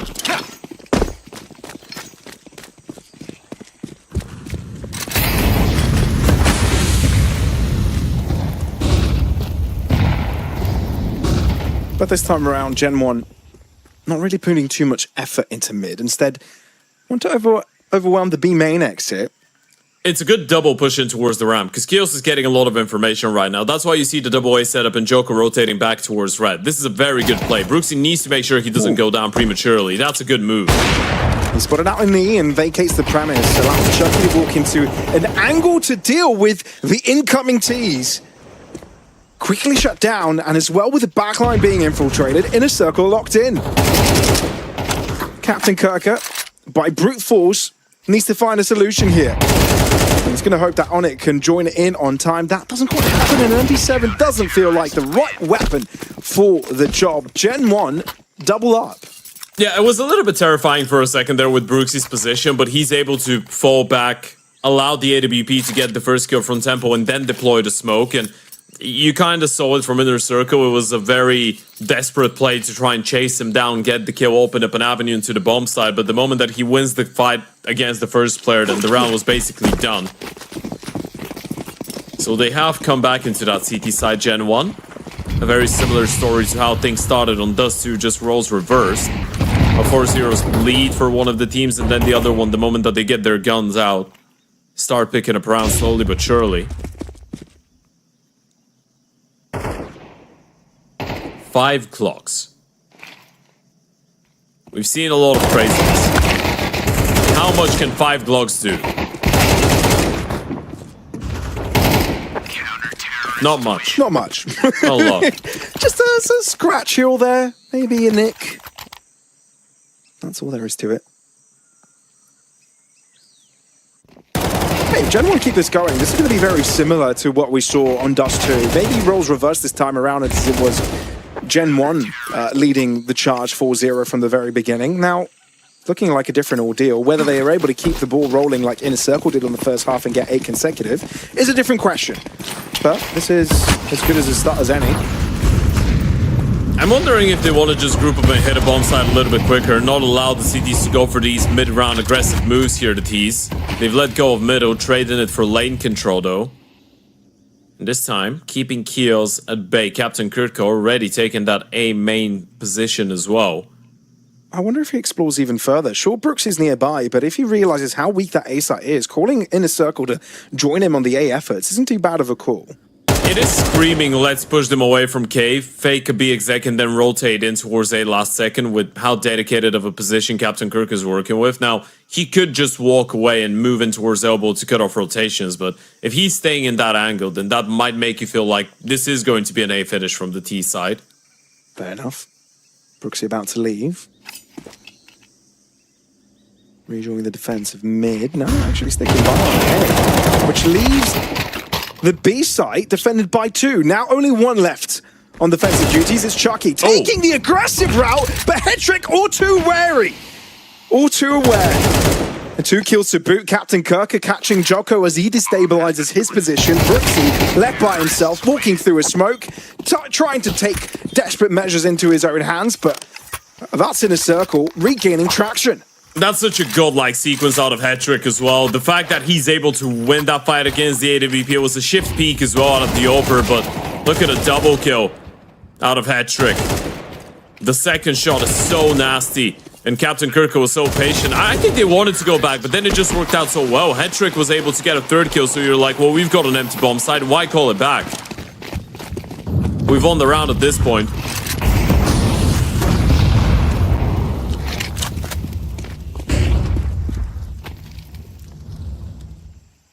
And it does look like Inner Circle a little bit more patient at the start of the round as well, knowing that Gen 1 like to go for their push and pulls. This time it's a push and push.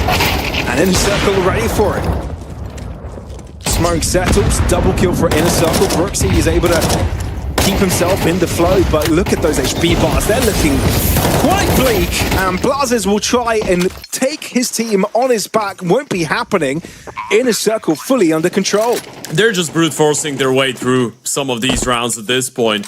And that was Gen 1 going for the wild swing without any flashes, right? That was a dry double swing out of shelf. And he had vision in towards middle, but one of these mid players, I think it was Captain Kirk, he was still able to get a kill or do a little bit of damage and cause distraction before going down. Dowie going nuclear with the triple. At some point, they just realized the Oper is trapped in towards cave. 1 rifle spamming from the back of the B bomb side. We can just run them down. And Brooksy might get killed as well. Blindsided by Onyx. There goes the last gun. And another one bites the dust. This is 6 rounds on the board now for Inner Circle. Looking very good on their way to a pretty successful T side. A 9-3 is still on the table. Gen 1 is obviously trying to work hard, but yeah, trying to bring the fight to them. Not necessarily working out in the last 2 rounds the same way that it did the first couple. It just feels like they're so much more prepared for these fights now.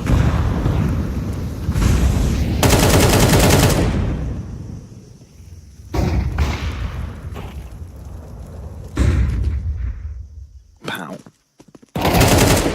Hetrick handled.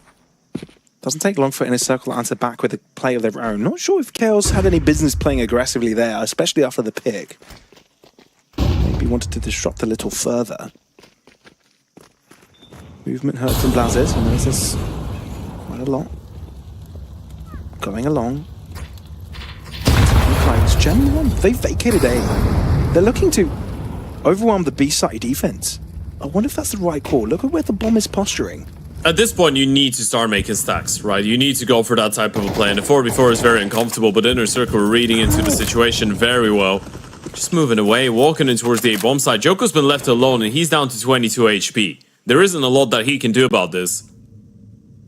The only thing that Gen 1 can do is push where they're strongest, and that's exactly what they're attempting. Thing is, only 1 player nearby, and Onyx, seemingly always good for the 1.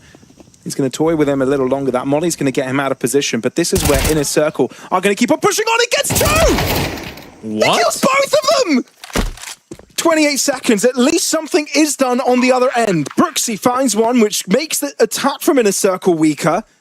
But the bomb on the ground and Chucky having to handle both. Still not an easy endeavor. Positive. There's no way. He does have a kit. They're both on the boost. No way he expects them both. There goes 1. Looks at Temple, figures that's where he needs to check. And no idea Dowie was chilling right beside his teammate. There goes 7 in the books for Inner Circle. It's such a ratty play to go with the double boost Right. in the post plant in the 2v1. He's never going to be clearing out the boost for a second guy in that type of a position. There's the opening kill again coming out of Chucky. Yeah, I want to see the Onyx double kill as well.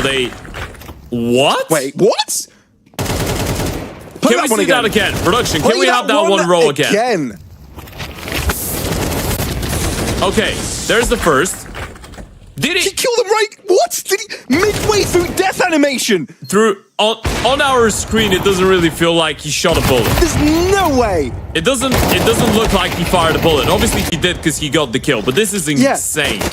Maybe it's something to do with Bing, I don't know. That was so peculiar. It was just one bullet. He couldn't have had time for more. And as you said, it's like a bullet mid-death. No. It looked like his body was falling, right? It was as if we were seeing the ragdoll animation already fall. But Yeah, that was his last wish. Was that part of the crouch? Is that why it looks so smooth? I don't know. Peculiar. Either way, Inner Circle will take it. And it looks like they'll be taking this one too. Lazy's Chaos Chucky already out of the equation. A lot of damage has been done. A lot of low HP members on that Inner Circle team. So there might be an opportunity for the D. There goes Joko. There's one. He's already been tagged down, but you're just looking for the timing, making a double. Joko's going on a bit of a streak. Dowie finally shutting him down, but that's made it doable for Brooksy, who's picked up an AK as well in the meantime. Bomb still dropped. Oh man, that molly. Very, very important. Now, where is the choice for the plant? No information. Absolutely zilch. There you go. 10 seconds. Now the pressure's on to plant. And play aggressive. Dowie doesn't blink. Just presses W, mouse one, job's done. And that tells you everything, right? I know that was just a half buy and it's not supposed to be as close. They don't give a damn about any of that. It's all about winning the round, and Dowie in a 1v1 low on time just says, you know what? Screw everything. I'm just gonna go for the hills. Just gonna run you down, get the kill, confirm the round. No playing the mind games. He's playing the skull games, and that means he's just breaking him. 10 and 6 for Dowie, 10 kills, 0 fix as well. Onyx on 8. Hetrick on 7, Captain Kirk on 5. This is a team effort for Inner Circle, and they're just dominating Gen 1. This is what happens when they win that pistol round. It's a very similar level of domination to Dust 2, but now you don't have that extra buffer of rounds at the start of the half for Gen 1, so suddenly the difference is just a little bit bigger.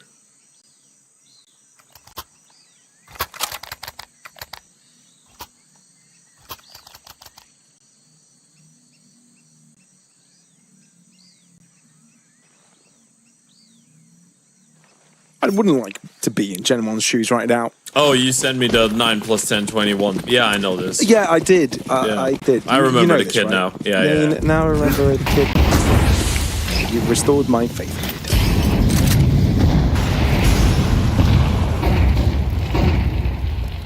So, looking at Gen 1 here, with control taken, Dowie tries to contest it, and it doesn't really go to plan. I think he was paired up with a flash, but perhaps mistimed. Either way, numbers for the French-speaking squad.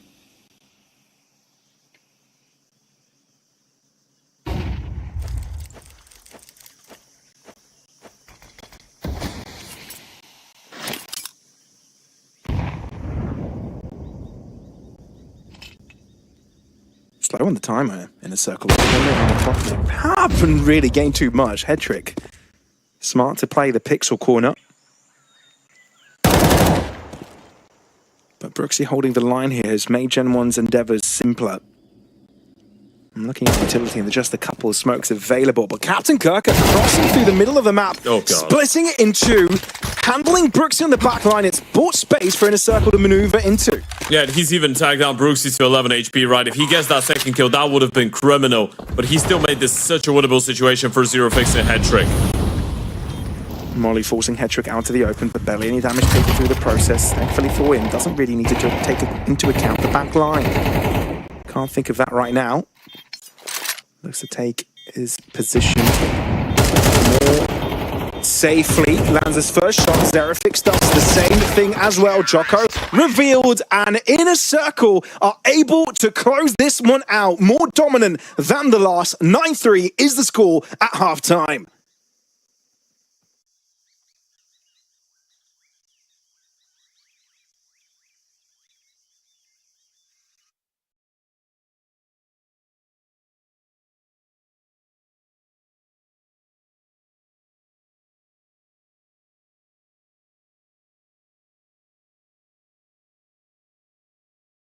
She said she loves you, but she can't love me. But I love you. Yeah. Look, all of my friends going crazy. I gotta break on myself, I amaze me. Got phase me. See the dope like I'm back in the 80s. I won't play window anymore. What's going on? Play your role with 1xBet. On to the next one. Run for the hills, run for your lives, Gen 1. Inner Circle are after you. One map already in the books and looking quite poised to get a second in there too. Yeah, looking like a little bit of a dire situation for the French-speaking roster. A couple Frenchies, a couple guys coming out of Belgium. Unfortunately, the only good news about the Belgian people right now, national team, not looking too bad in general. Still tough though. Preston Pepperoni, Xerifix, able to get the opening kill with the Julies, regardless of getting fully flashed. Onyx is dancing around the pillar. He's somehow still alive, finally punished by Blazies. That would have been a little bit too much if they had allowed him to walk away. Mom's gonna get planted. Interesting position out of Brooksy as well. He's still in T-spawn. Did they read this? Hetrick is looking that direction. They're respecting the double doors play. Captain Kirk held back. When do they just decide to pull the trigger? Brooksy, a lot of patience. Accuracy followed up with it as well, but you've dealt with him now, and now full focus onto the site itself. Captain Kirk spots both. And that's information that Dowie can take advantage of. Chucky's locked into the corner. And truly, this is a scary sight. Two players running right at you. Sure, no kit, but is there time? That's going to be close. I'm not sure. So close. I think they got it. You might have it. They do. Woo! There you go. Just about. How about that? Yeah, that was a good retake. Dowie again with a big double kill. They were so ready for that player in towards T-spawn as well, right? That was Brooksy. Hetrick goes down, but Dowie's still able to get the refrag and then kept it going. Good isolation of the cave player. They realized how much time they had, so they just tapped the bomb, go for the double push, get the kill. Nice shooting coming out of the youngster once again. At least they get a pistol round, or at least they get a bomb plant, sorry, Gen 1. Losing both pistols now on Ancient, so they're gonna have a little bit of money. Some rifles. Blazies with an AK Galil for Brooksy, upgraded pistols, a MAC-10 for Chucky, a little bit of util. Looking for an ace split. Now he's got the smoke to block. This is aggressive from Gen 1. Dowie. Okay. Survive there is huge. They've walked past him, but that's fine. Holding on to your life is great. Hetrick denying the cross onto the side, though. Not for long, as Buzzes finds the lineup between the eyes. Oh, that is a mistake by Brooksy. Out into the open, not expecting Xerifix to be this close this quick. And that puts one of the final nails in the coffin for Gen 1. A backbreaker, surely. They were just not patient enough, I guess, right? They had the Molotovs. They could have mollied CT, but the player with the bomb on their back wanted to just go for the jump and go for the bomb plant straight away. They were just not ready for Xerifix to be that up close and personal. And he's able to make it a triple kill. Everyone is just delivering highlights right now for the side of Inner Circle. This is such a mental play out of Dowie. He's lost his A player. He's fully blinded, gets a kill, pushes through the smoke, stays alive. This is everything. And Xerifix catches the first guy off guard. Second player was low on HP, so that was as easy of a frag as he was gonna get.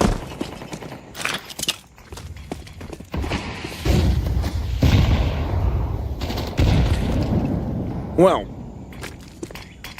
let's see if Gen 1 can prolong what seems to be inevitable in a Circle simply on a different form. Getting through the quarterfinals here at Ret Showdown. Breezing through. Gen 1 is just a pebble in the way that can be cast aside. And Dowie, with this quad piece, performs a skip of all ages. He's just playing deathmatch right now, farming them round after round, just hunting down the kills. 17 and 7 for Dowie. And he was top of the board as well on map 1. Just having a great day, isn't he?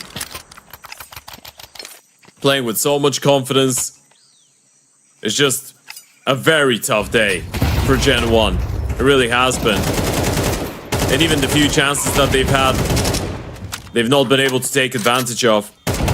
Dowie just getting the kills through the smoke at this point, not really needing to see his opponents. They're just looking so crisp. Only one is required, with now not 9 opportunities to get there. 1xbet odds there for you guys. Click on the pin message. Using code Showdown as well. Get 100% bonus on your first sign up. Cool stuff all around, and what Inner Circle Esports are showing right now is the coolest of the lot. Gen 1 staying alive for a little longer, having the players here, especially with Brooksy once again on flank duty. They could save. They're not really in a position where they need to force the issue in a round like this. You can take care of your economy. Sure. You've got a 9-round lead, right? It's going to be 8 after you concede this one. It's better to take care of the money. Make sure you can reinvest. You can get an AWP in the hands of Hetrick if you really want to. He himself is going to get another exit kill. And Gen 1 don't really want to overcook it here, right? They have a far worse economy than the CTs. So if they really want to take the guns out of their hands and they end up losing a lot of players, this is actually to their loss.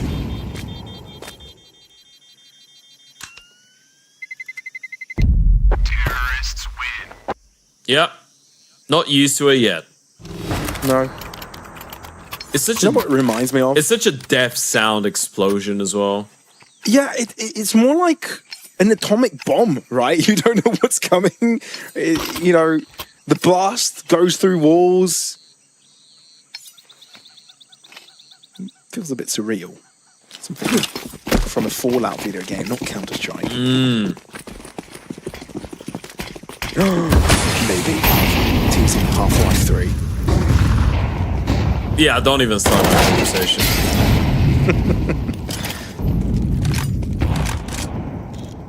Probably not.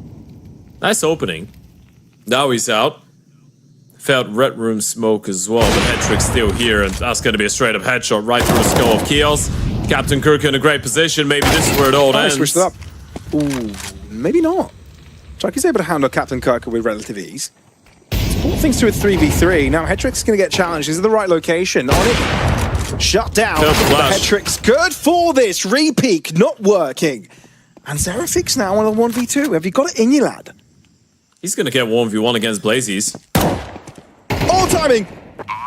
But making noise makes Blazes to look away, look behind. Spotting out an elbow, knowing that both are nearby. So you're going to have to be very, very careful with how you approach this one. Gears grinding in the head, but patience on the server. Firm grip of the mouse, but decision to move forwards. Right corner make! Surprise and goodbye! Tucked to sleep by a blanket of lead. Zerafix, a nightmare to Gen 1 delivered, knocking them out of this quali. It's the nightmare to put them down to bed. What a spray transfer out of Zerafix, and Inner Circle will eliminate Gen 1 from the tournament. What a round to put insult to injury. It didn't really feel like it had to end that way, but gosh, was that a highlight and a half out of Zerafix. Yeah, I guess if you're on the Magic waiting room, you're pretty happy about what just happened with how quickly the show was taken care of here for Inner Circle. Crazy stuff. Again, look, there was some good things to highlight for Gen 1 at the very beginning of the map, but ever since, Inner Circle just don't get slowed down. They get rounds that work their way closed out in the fashion that they should, and ones that they don't, they've got star players to get them out of trouble time and time again. It's ridiculous. It makes this match not look fair. Yeah, look, Pavlos, I mean, at the start we were trying to paint a picture that would make this game look a little bit more exciting, and maybe there were some opportunities for that to happen. But in the end of the day, Inner Circle were coming into this one as the team that's just won a big LAN event in Romania literally 2 weeks ago. They're riding that wave of momentum. They're well rested. Apparently, they've been able to practice a little bit. Now they've won 6 games in a row, and that's just best of 3s and BO5s on HLTV as well. So they're in great shape, and unfortunately for Gen 1, they just couldn't get it going. They weren't of the caliber of their opponents today. Well, single Elim endeavors brackets will continue for Inner Circle as they get themselves into the semi-finals. As you can see, Bait Esports and Virtus Pro already made their way there with their matches earlier today. Nice little upset for Virtus Pro against NIP. That will shut down some of the fans in that area, but we see Inner Circle do what we expected them to, take care of business. Now, the question is, can Magic do the same? Yeah, and that's going to be a very good game as well, right? We were kind of having that conversation, I think, with VP beating NIP. That was the surprise of the first round. Other than that, it's just been the favorites winning their games. Bait, now obviously Inner Circle. Magic should be the big favorite going into that game against the AC, but as we pointed out, these are the matchups that we're interested in because we're learning a lot about the younger, less-known team. And for Magic, they've been one of the most exciting Tier 2 teams to follow throughout the entirety of the first season of 2026, right? Finishing second at stake ranked, going top 4 at PGL Astana as well. Before that, beating some pretty decent teams. So I'm really looking forward to this one. I do feel like we could be getting another 2-0 on the board, though. Yeah, feels like a very real possibility. Like you said, Magic, exciting stuff coming in from them, playing a lot of lands, and they could be on the precipice of playing another if everything goes to plan in this tournament here at Red Showdown, a Blast Premier Qualifier. Folks, we'll be back after a short break, hopefully short, as we're getting back on track on our schedule with Magic versus EAC. Don't go anywhere. The new breakthrough, an innovative phone with 1xBet app. With 1xBet app, you can register and start betting in just one click. Intuitive interface and thousands of sports events every day. User-friendly app. Big wins, fast payouts.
break through an innovative phone with 1xBet app.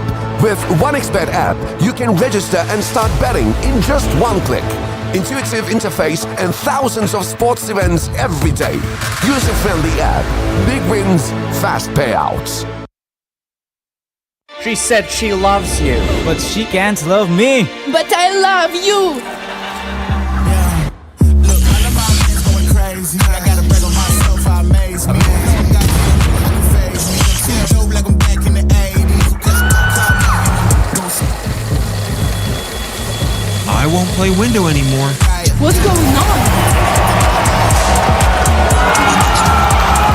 Play your role. 1xBet. On to the next one.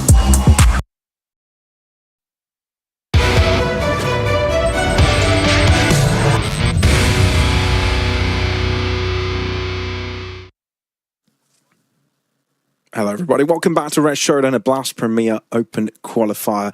Look, Ted, this has been an interesting day so far. Pretty much every favorite bar one has won their matchup. That is Virtus Pro taking on NIP in a 2-1 fashion. Very close game, very close series. But the previous one looked a little bit more straightforward for Inner Circle as we head on to the final match and series of the day, Ted. We got ourselves our hands on Magic and EAC. Yeah, the winner of this one is going to be playing against Inner Circle Esports, so we might get to see IC play against EAC on paper. In reality, it's not probably what we're expecting out of this one, is it, Pavlos? We've got a Magic team that was able to impress a lot of people during PGL Astana 2026 just a couple of months ago, then ended up getting that second place finish in the second season of Stake Ranked, losing only to NIP in the grand final. And then we've got a very young Danish team of EAC that has not really proven that in this type of tournaments against these types of teams, they can be very dangerous. So I feel like we might be in for another David versus Goliath type of story, but it's definitely going to be exciting to see what type of a shape Magic are going to be coming into, because they are one of the teams that didn't really play any officials throughout June, right? So they've had a bit of off time. Exactly, which is what we're interested in seeing, you know, if that break has been put into good use in terms of what they've been practicing towards, what have they been working towards. Obviously, a lot of hype behind this lineup. This has been a pretty interesting year to look at them, right? Because many people watching, you know, lower tier tournaments have started to notice these guys through getting decent runs across, you know, some online events, but they've been playing a lot of LANs towards the latter stages of the previous months, right? They've been playing one LAN after the other, and they've been finding some great results. Their opposition, however, they're still on that online world, right? We're talking about a younger Danish team here in the likes of EAC. So I'm not sure if this is the 5-man roster that EAC are going to be playing with, right? Because we've got Fesser and Vigo here on the graph, and we've got Nixon, Becker, and Essen, right? But it should be Shifu and Amber instead of Vigo and Fesser. So maybe there might be a little bit of a change going into the roster for the side of EAC. We're going to have to, I guess, wait and find out as we go into the server. But that's going to be quite big of a deal, right? Because for these guys, you've got Nixon, who's a bit of a recognizable name, and then they very recently changed in-game leadership, right? They decided to part ways with Maze, who was one of the bigger names on the team, and then they got Shifu from Imperial Academy to be the IGO, and he's a 17-year-old Dane that didn't really play on any other teams as part of that Imperial Academy, which was an international project, right? So this is going to be an interesting one. I did get the opportunity to watch these guys play in Bucharest because they did attend that same Draculand that Inner Circle won. They beat Infinite in the first day of the event, but then they ended up dropping 0-2 series to Bofolk, Zach, and Becklick. So I feel like this is the type of team that every now and then is going to show some good moments, but in general, they don't really take down teams of a higher echelon, right? They're kind of like, they can dominate against tier 3, let's say tier 4, but the moment that you break into tier 2.5, tier 2, or even tier 3 that can shoot very hard, then this is usually where Inner Circle, or not Inner Circle, sorry, this is where usually EAC struggle. Absolutely. You found a team that starts with a vowel and ends with C and kind of join them together. I get that. But you're right. It's going to be a little bit hard for ESC to get across the line here. Although, look, it's one of those projects that I'm quite interested to seeing how they can perform, right? We're talking about a team, an academy team, right? Because I think the AC stands for academy for their organization, right? They're trying to bring up this younger talent, trying to get them along through the ranks and get more experiences playing more and more events. By all means, this is not a destination for them right now. Ooh. This is just a path in the way. But what we do like to see is EAC bringing cash. So suddenly EAC has become my favorite team. You know what? I was going to say that at the start of the day. I think the only way we see cash is if an underdog just decides to throw in a Hail Mary, right? This is where things get interesting. We've got a cash, we've got an Ensure, we've got a Mirage. I don't give a damn about the second and the third map. Let's go over to cash, baby. That's such a good thing that EAC have done just now. Because you know what?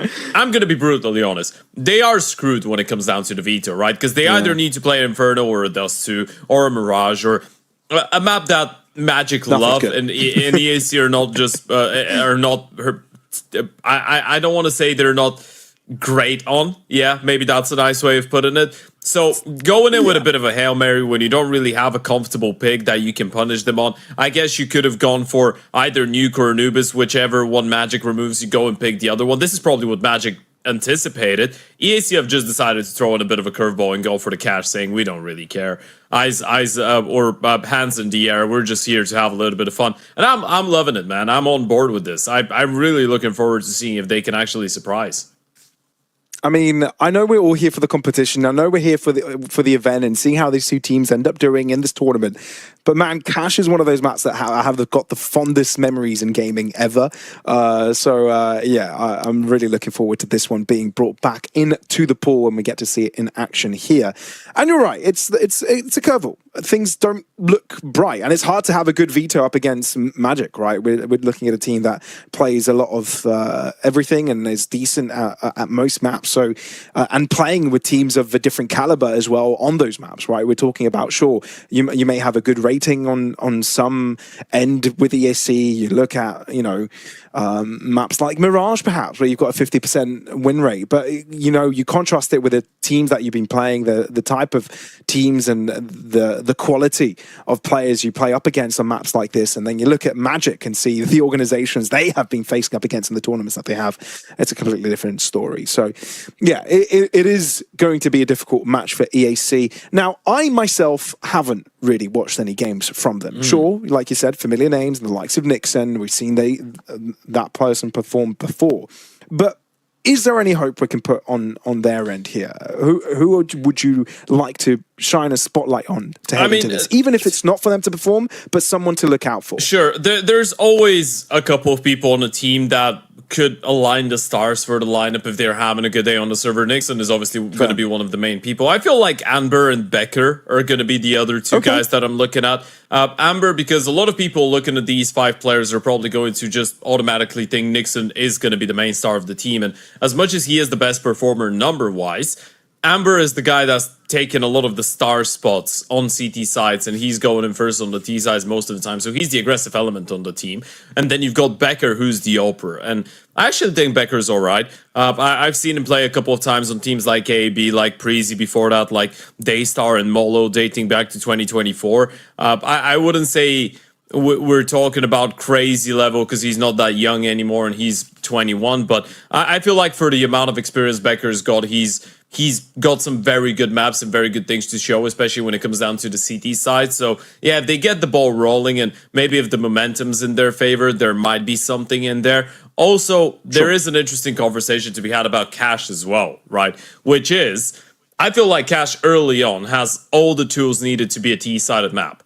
So, if you are EAC here and you've picked into Cash, do Magic decide to start on the T side or they go for the CT side because it's the safer, on paper, in their heads option, right? So there's going to be some mind games there. How much have they practiced Cash? How ready were Magic for it? Because EAC picking into it, apparently it was, you're not going to do that unless the case was, okay, we know a new map has been thrown into the pool. We know we're not in a great position. We're a young team. If we start practicing this map very early on and we develop a high level and we become the so-called specialists on Cash, then maybe we can punish some of these teams that should be well above our pay grade, right? So I guess this is what EAC are going for here, and I am wondering to see how Magic are going to react to it on a map that they might have not necessarily had a lot of time to prepare. As it seems we need a few extra minutes to get into the game, I'd like to open up a different discussion as well, Ted. We were talking about the fact that Magic have been, you know, incredible through the year. They've had a lot of decent runs, you know, getting into bigger tournaments, greater invites, going through qualifiers themselves, right? You were talking about the state ranked tournament. They had to go through a qualifier to enter that. Not only did they do well, but they got runner-up position, even beating the team that beat them in the finals, NIP.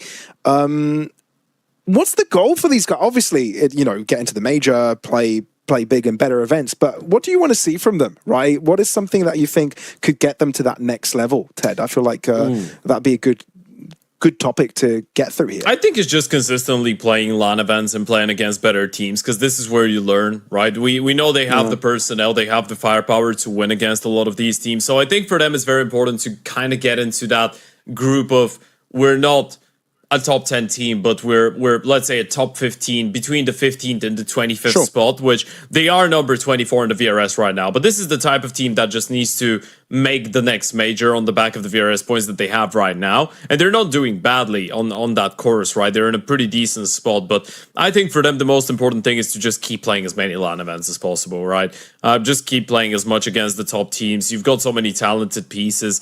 But in general, AW is the only one who's got a little bit of tier 1 experience, and that's because of Parry Vision in 2025. Just think about the potential that guys like Tenzi, like Moon, like Masval could have if they keep playing against top 15 teams more often, right? So I think this is the go-to for a team like this. They are one of the lineups that are going into this qualifier as well with one task, and that is qualifying for Blast Open Porto, right? Anything less would be a disappointment for these guys. I feel like there's just one team in this entire group that they probably feel like it's all right to lose to, and that's probably going to be Bait. With that being said, though, folks, we're going to stop scratching our tongues and trying to find things to talk about. We're moving right into the server. First cache of the event so far. One of the first 20 maps of cache in general being played in professional Counter-Strike since the reintroduction of the map. Let's see how it's going to go. Magic starting on the CT side. EAC on the T side of it. With the pistol. Smoke, double flash. That's the CT side smoke for B. So Sen is going to help out his teammates. There it goes. Looking to breach in. Masval on the first receiving end, but can't really find too much success. That flash is perfect from Becker, and so is the follow-up from Fessa. Bomb to go down. And SV8 thinking about the right timing to move in, and he's found himself a corner to creep into. That could create an angle on the player on site. Here comes a push from the rest of the cavalry.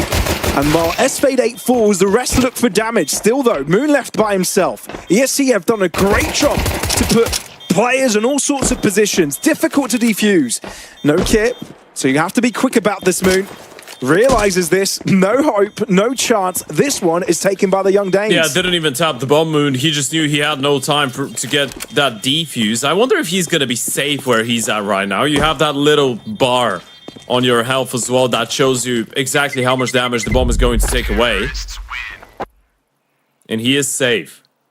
Becker and Sen getting that mandatory 1 damage. EAC win the pistol round, and that's one of the things that we're going to have to keep an eye on, by the way. How much have they actually practiced this map? How much have they played it in pugs?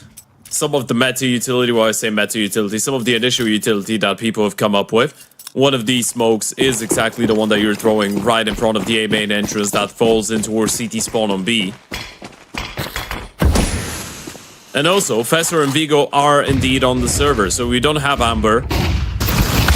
We don't have Shifu either. So this is the roster they fielded. I wonder how permanent this is. It's a good question. I wonder who's calling. Maybe it's Vigo? Maybe? But you definitely have some more experience coming in than before. Although Fessa has been struggling to find a regular home this past year. post his Sashi endeavors. Still though, decent damage. They know it's a B play. Off the bat. They spotted Fester looking in towards the vent and trying to make his way in there. They're going to have a 3-man setup in towards B the moment that the play comes through, and the rifle on the bomb side as well. Not preparing up. That's a great HE. He's going to do some chip damage to the incoming players, but Mazbar can't really get too much across. This is clean from ESC. The damage coming across from Magic just won't cut it as the Danes continue on that 2-0. Yeah, they love a good old B exec. That's one of the bomb sites that are going to be very difficult to retake in general as well. When you think about the amount of choke points. CT is a choke point, Heaven is a choke point, the vent is a choke point, and the flank coming out of Sunroom is a very long one. So it's quite difficult to get back into the bomb side the moment that you lose it once. Some good shots coming out of Vigo. Fesser as well, known to be a pretty decent aimer. Definitely makes CAC a little bit more dangerous in terms of the individuals. Of course, another quick reminder to make sure and go check out our partners over at 1xBet. You can use code Showdown and you can get up to 100% welcome bonus. I was looking at the animation that we had going on. I'm pretty sure that was some League of Legends champions on there. I think I recognized Jinx. Familiar. I think so. I'm sorry, I'm just not a big League guy. Played it a bunch back in the days.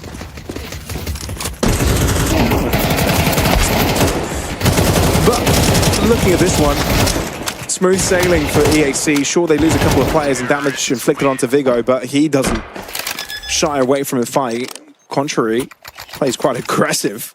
Could have risked giving a rifle over. Yeah. But that doesn't happen. Over the buy round for Magic. Yeah, prioritizing the B bomb side as of right now. One of the main things that we can follow for is how many aggressive plays we're going to see out of the CT side of Magic here. Because Cash is one of these maps on which you kind of have to be aggressive. It's very difficult to play the CT side because it's difficult to hold on against the full-on execution from the T's on the bomb side. So you need to try and find some bibs and bobs, some ways to cheat information and get something so you can have a stack going on. Vent boost is a very good one. So Magic trying to bring a surprise there. Placing AW in the vents. ESC for once another time, B being the target. Oh, they're going through the smoke. Couldn't quite account for it last time. It is a barrage of flashes to make it a difficult hold for Magic. However, the vent play, the off or angle positions work like a charm for Magic. Still though, Vigo being a menace. Tensi jumping in as well. Keeping Magic on top, but that doesn't last long. Moon worrying about his head being visible, but Tensi having to walk away, but it's left question marks in the air for EAC. They want to play this one together. Bogdan's Law might be applicable here as well. Moon on 68 HP. Tensi so low. Good old Bogdan's Law. All players of the lowest HP player. Tensi out of the server now a one-on-one. And with the information provided, Vigo is dashing towards the other side of the map. He's just sprinting. Moon has not really moved the muscle, right? And he doesn't really look like he's going to do so until the bomb gets planted.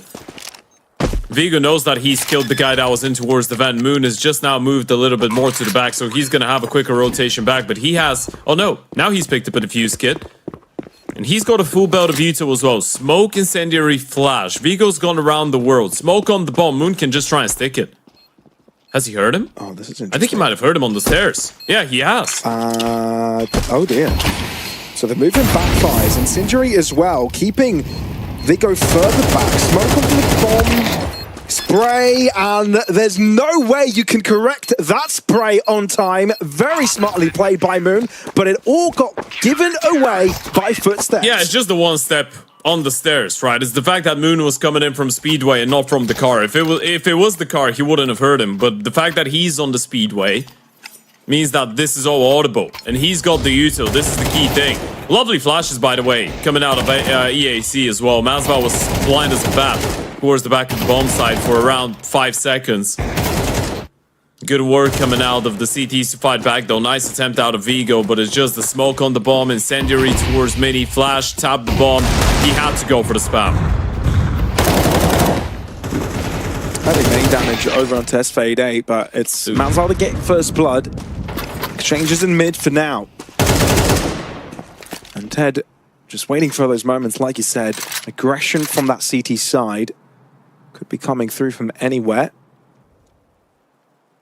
But for now, Magic quite happy with where they placed AW once again in vents. Oh yeah, I just noticed, by the way, this is not Nixon on the picture. I think that's Sheaf. Yeah. Maybe? I'm pretty sure.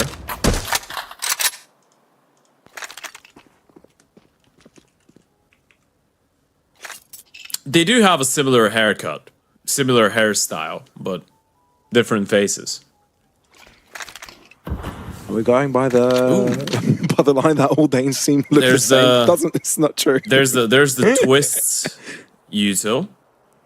FaZe already used it. Wall of Smokes might go for the triple.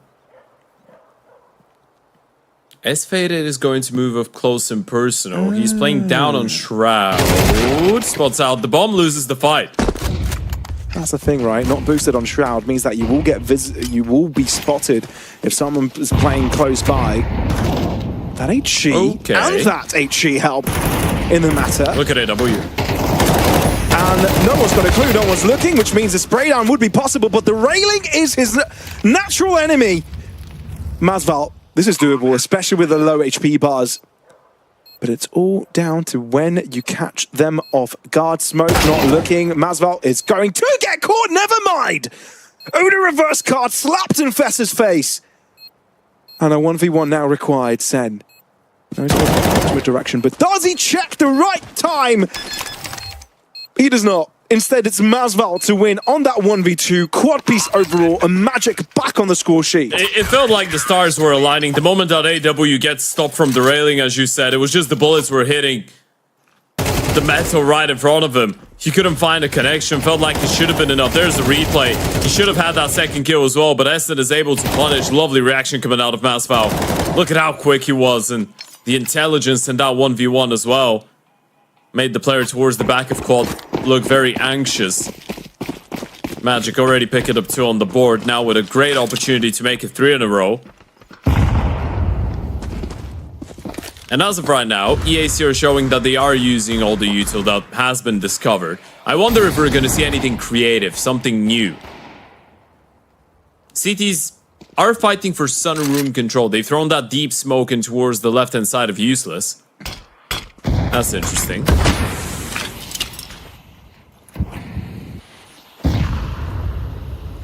Oh, they've walked out. Oh, they've walked past the smoke. This is a classic. Hello. Goodbye, S-Fade 8. Tenzi, good spray transfer, and there is assistance nearby. Tenzi holding on to is still alive. Okay. Oh, Nixon! Where's that come from? All right. Nixon! Hold on. Stop it, mate! You're not allowed to do this. He's got the util. Fessa is not the target of the HE, therefore Nixon stays afloat. Bomb down, Masval having to do it again. Seen the first one. And they composed through these. These deagles are mighty. Crouch peeking is the call. Not wanting to get one shot headshotted, because that's the only win condition for Nixon. Masval able to get back-to-back 1v2 wins, but this time against a bye that shouldn't make things that close. That was so terrifying. Such incredible shots coming out of Nixon, by the way. What a sequence. I thought it was going to be a nice cleanup. I know they were able to catch a bit of a timing and kill the guy in towards the highway for nothing, but then Tenzi goes huge with a double kill. The MP9 charms in with another one. And in the 2v4, Nixon is able to find a 3-piece. Look at that. That second shot was absolutely nasty. Good 1v2 out of Masval, though. The way that he's isolating these 1v1s. It's just perfect counter-strike out of him, but as you said, it never should have been that close of a round.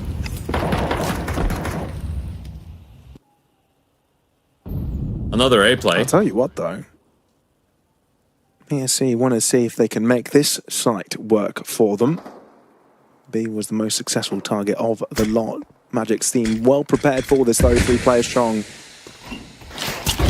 He's got a gap. But there's a gap that Tenzi can exploit. I wonder if that's a mistake. It should be. Spray down from S-Fade, although he gets caught on his attempt to fall back, find cover. Tenzi can't quite account for the spray transfer, multiple players, and Moon not landing the first few shots mean that his times are numbered.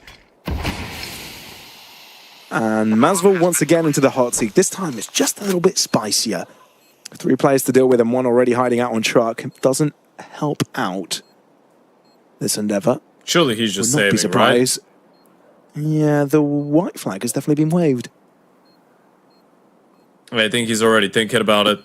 Didn't pick up the incendiary that was right in front of him. Could have done that. But you can't really blame him, can you? He's picked up back-to-back 1v2s to get them out of a tough spot. EAC just grouping up, hitting the bomb sites. And this is why we're saying this map could be very difficult for the CTs, right? It's just going to be like an Anubis at the start. That's what it feels like, where people are just grouping up, going for executions. And yeah, I wish you guys could have seen Pavlos' face the moment that the bomb explosion came in. If the face of disapproval existed in the dictionary, my face would be I like something about it. I don't know what it is, but there's something that I like about it. Nice. Okay.